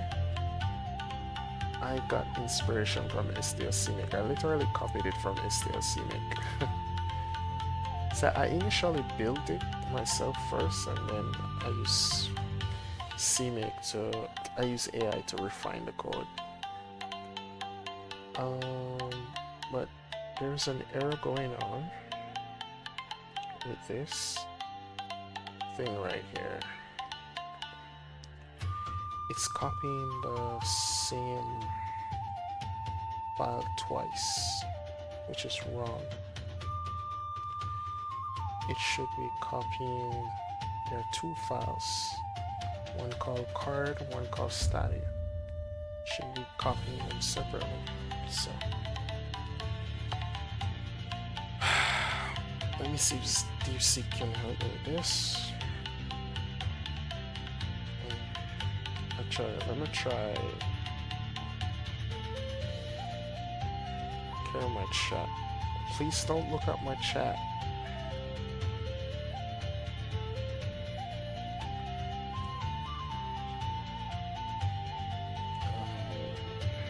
Data control.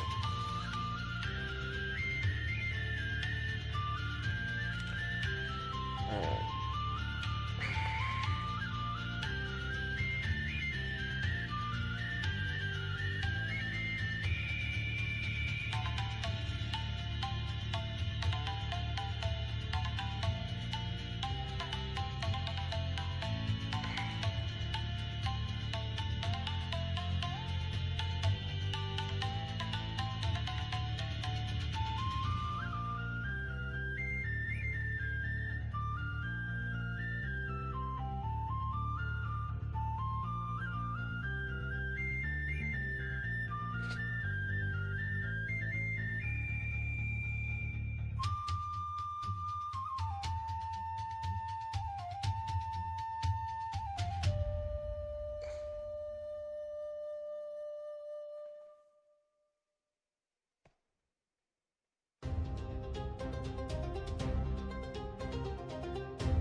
ChatGPT broke my code.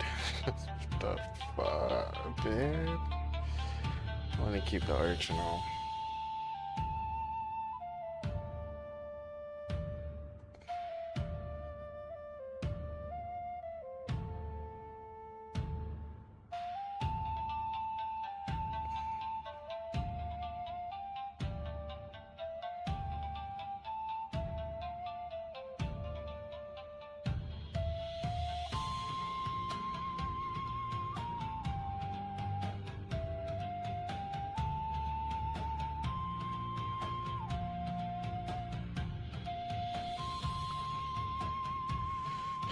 So leave that.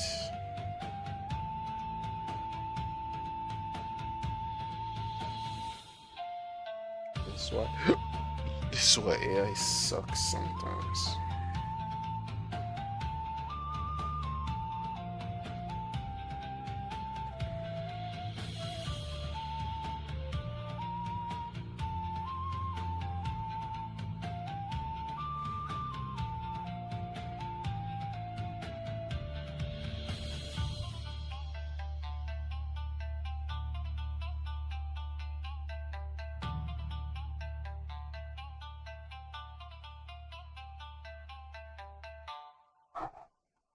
If I do, can I do that? What? So ridiculous.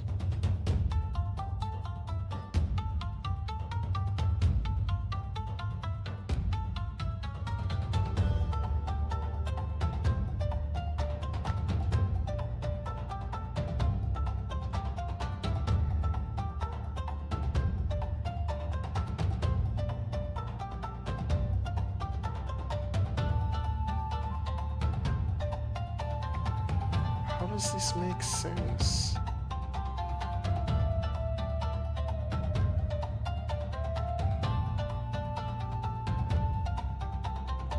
And using the original code.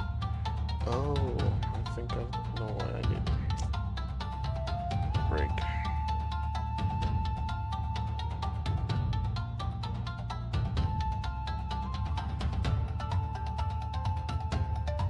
It's this.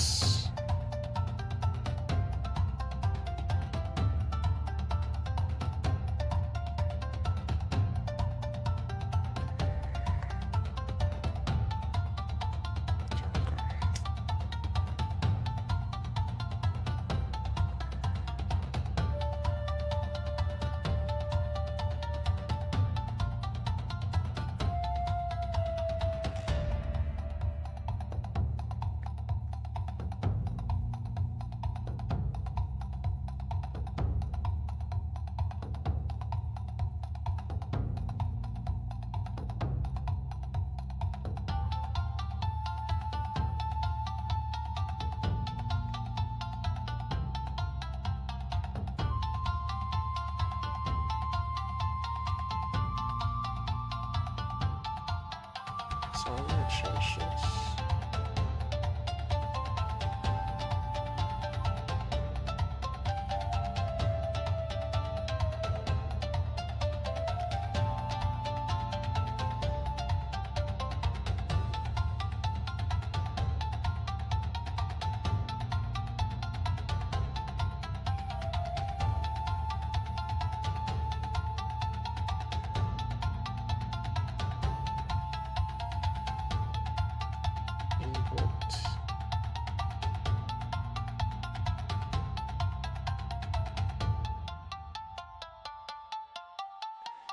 If I'm using folder, I have to use only. I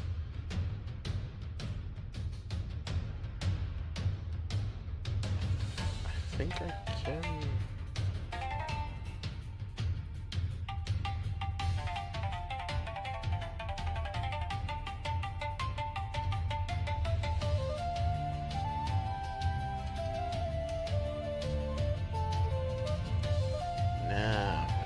I can choose not to use folder.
Oh,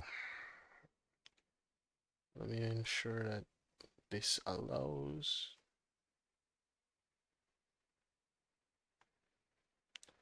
I don't see any permission to use this music, so I do not want my video, my stream to be flagged. So let me get off this. No, I didn't listen to that one.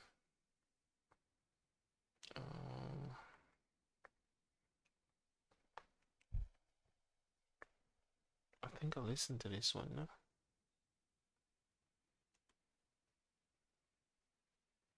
I listened to that one. Okay. Ooh. I'm picking it based on the images. The images look so cool. Let me see this one.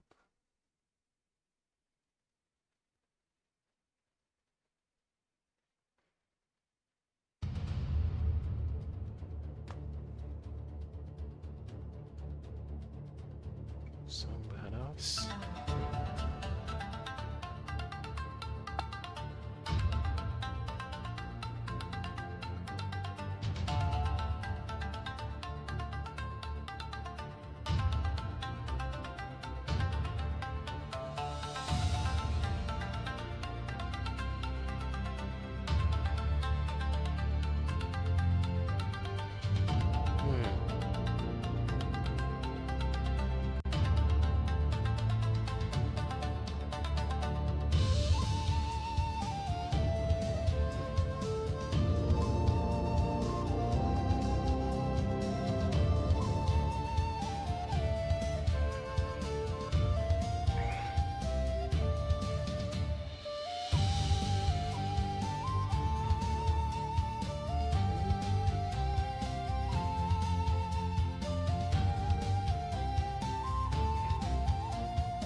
So let's see. What do I want to do now? Let's start designing a card.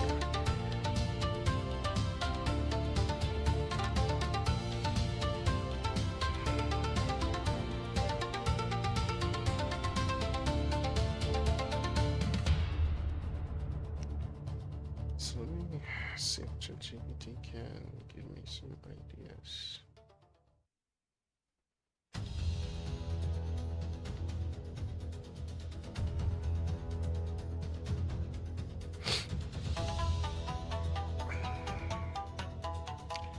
Let's see how my code looks.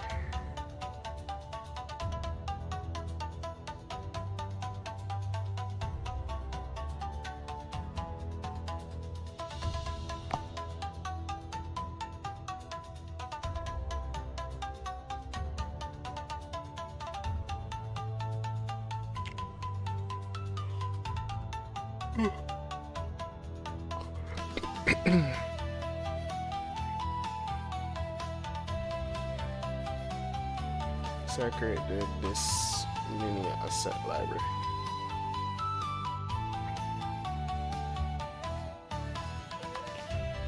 That loads my assets. It's very small.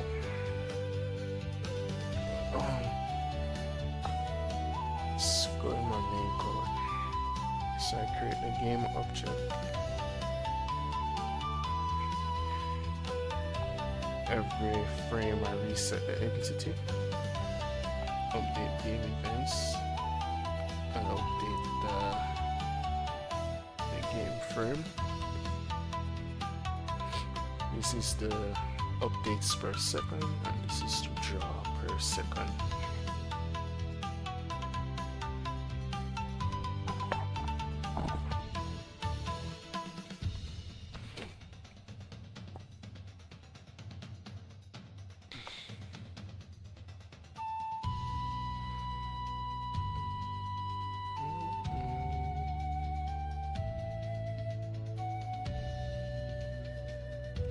This is VkForge render framework.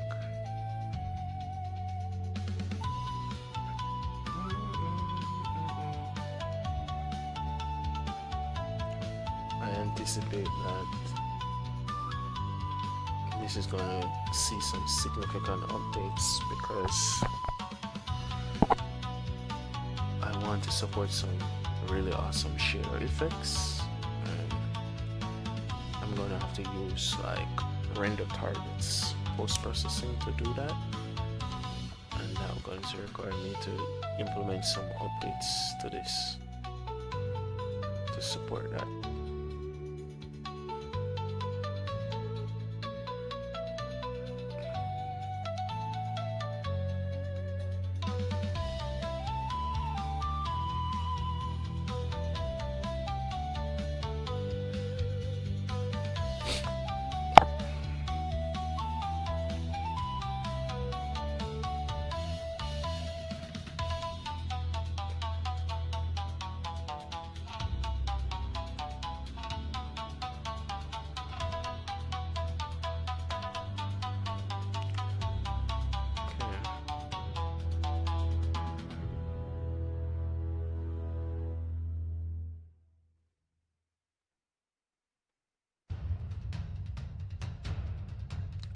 I think this is what I'm looking at, and then draw the copy and draw functions,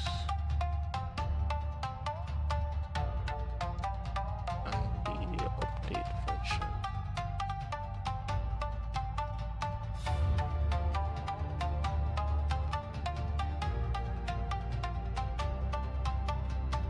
So I'm adding one entity.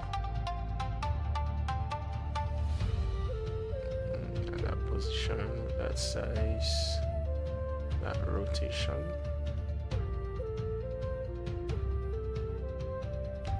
Then the copy. So as you can see, I'm loading the asset.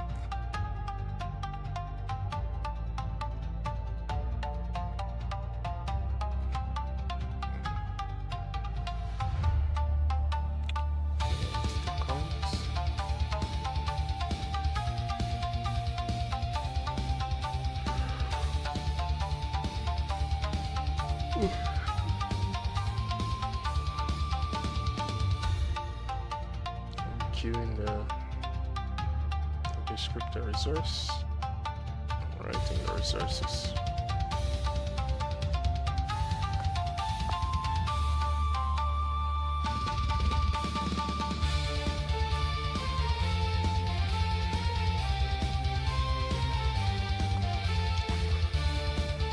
Draw.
Where's my, is there an entity code?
actually read about this, but I don't think I want to do anything that this advanced. So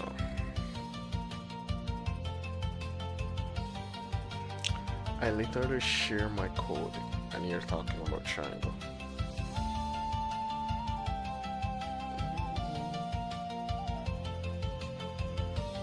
This is basic.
Wow, that's pretty awesome. This look like a nice reference. I can check.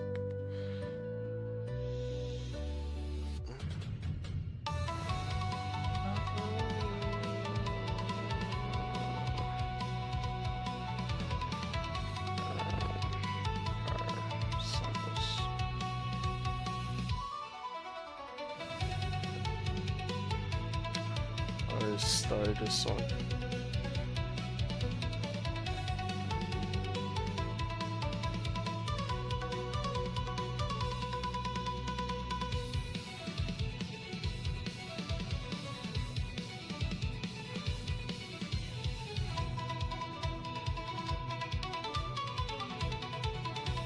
Alright, start this one.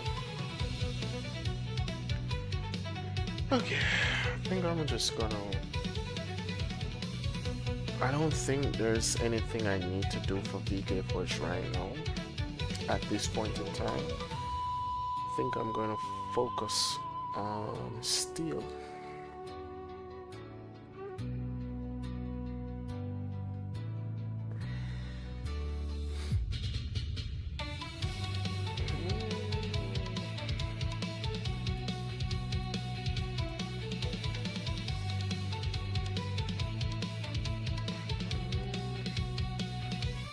Stuff going on here.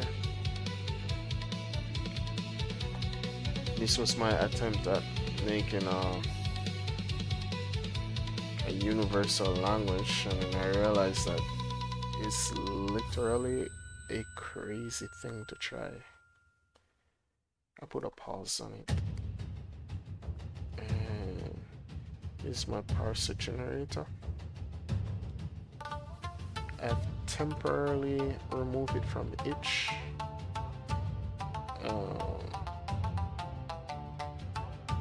Because I'm having issues with itch. I've gotten a few purchases and I have not been able to get my money out of itch. So it's been crazy.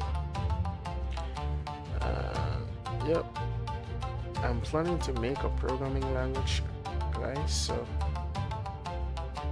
feel free to check it out. The name is going to change. The name is definitely going to change.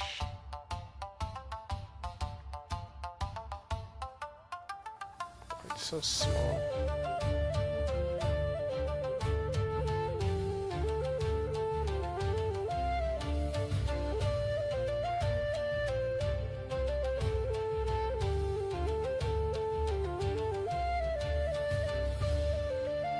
Anyways,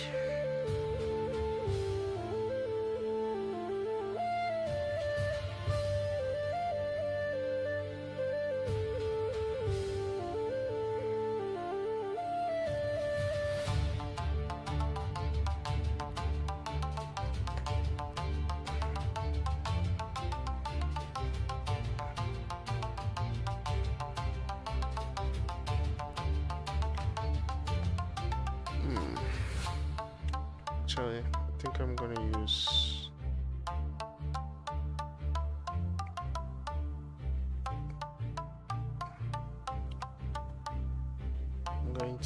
Notion.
Screenshot. I really like the cards.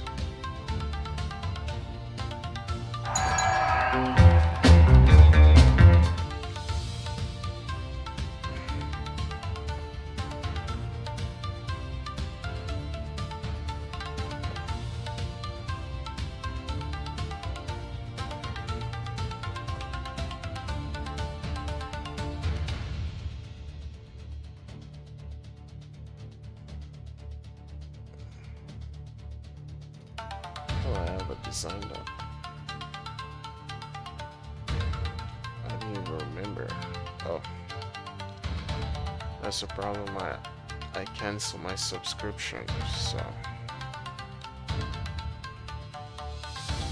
maybe it was not a wise idea for me to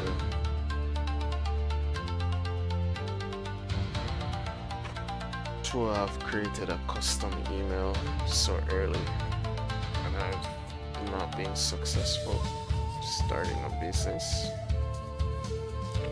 So I was first planning to use this instead of writing my own render, but when I tried to use it, I was running in so many bugs.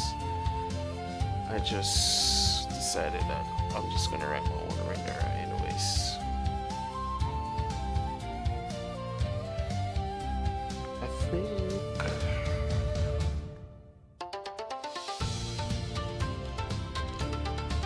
I do a lot of.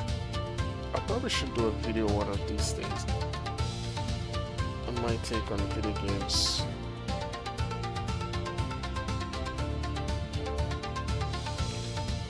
Design checklists.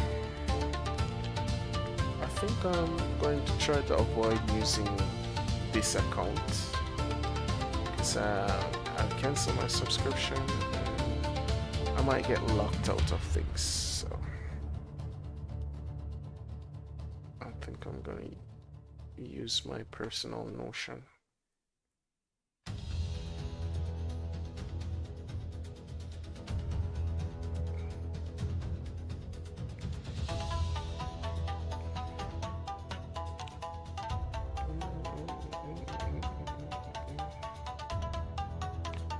I think I have like way too many personal stuff on this.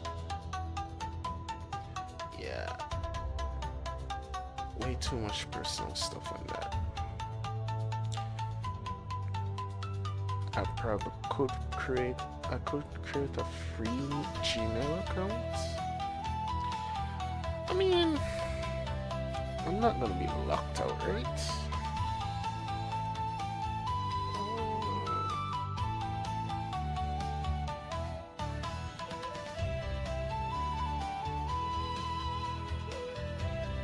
Do I have to worry about getting locked out?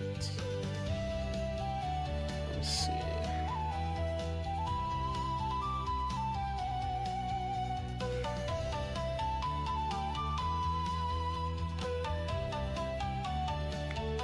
Well, I'll sort that out another time. Yeah, I want to stay on something more professional.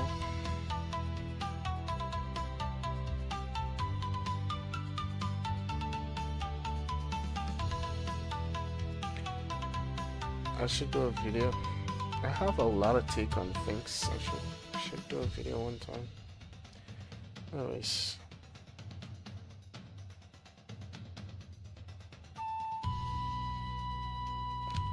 I was actually thinking of making a game similar to either Balatro or Into the Breach.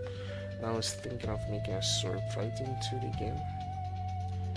But I settled on trading card because I think it's sort of easier to make. Anyways, let me just do it this way.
That's not what I want.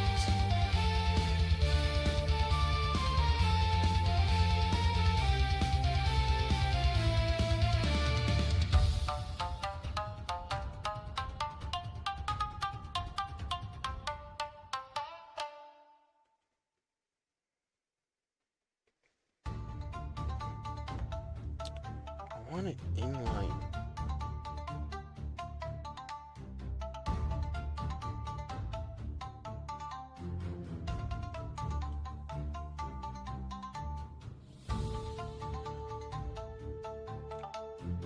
I guess it just doesn't support it.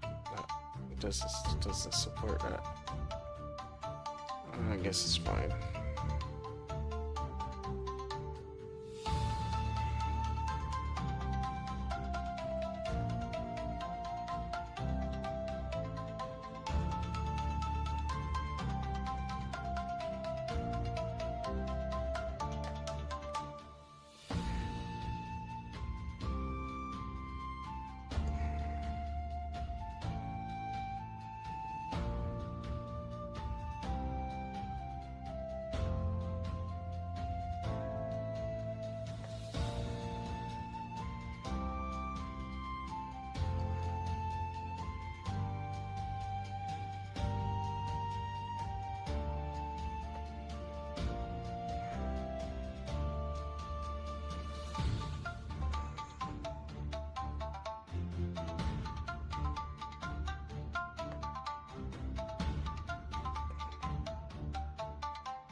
So next stream, I'll work on the texture atlas renderer.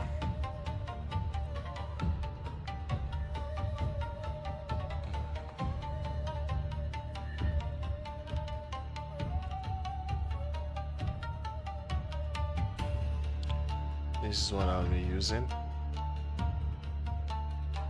It's free and it's exported to JSON.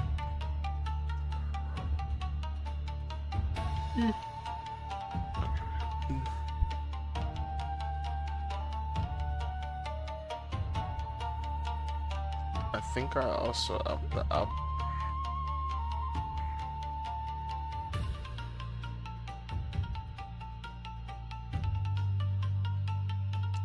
Oh, I think I have it on my Linux. This is weird. I didn't download it for Windows. I think I'll download it for install for Windows.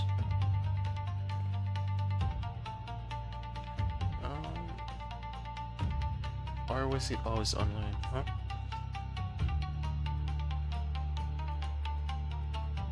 Wasn't I not even speaking that loud?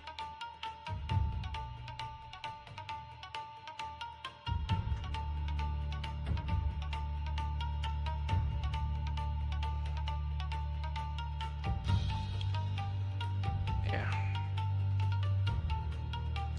So this is what I think there's an offline app, but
I guess they changed it to a. No, it has an offline version.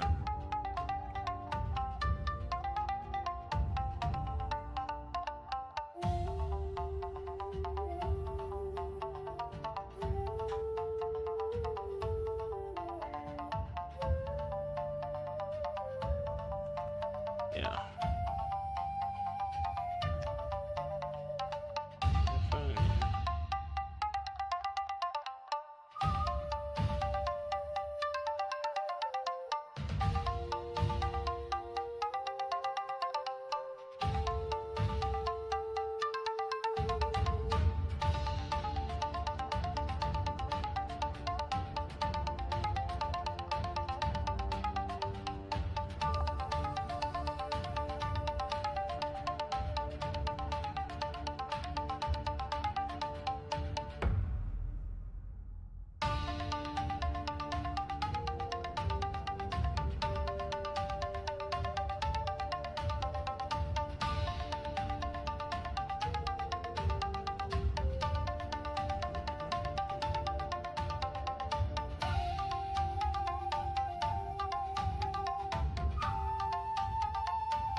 Okay, guys, that's it from me.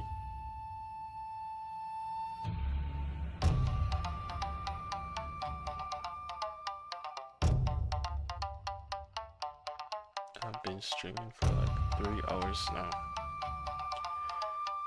Thank you for tuning in, and do have a great day.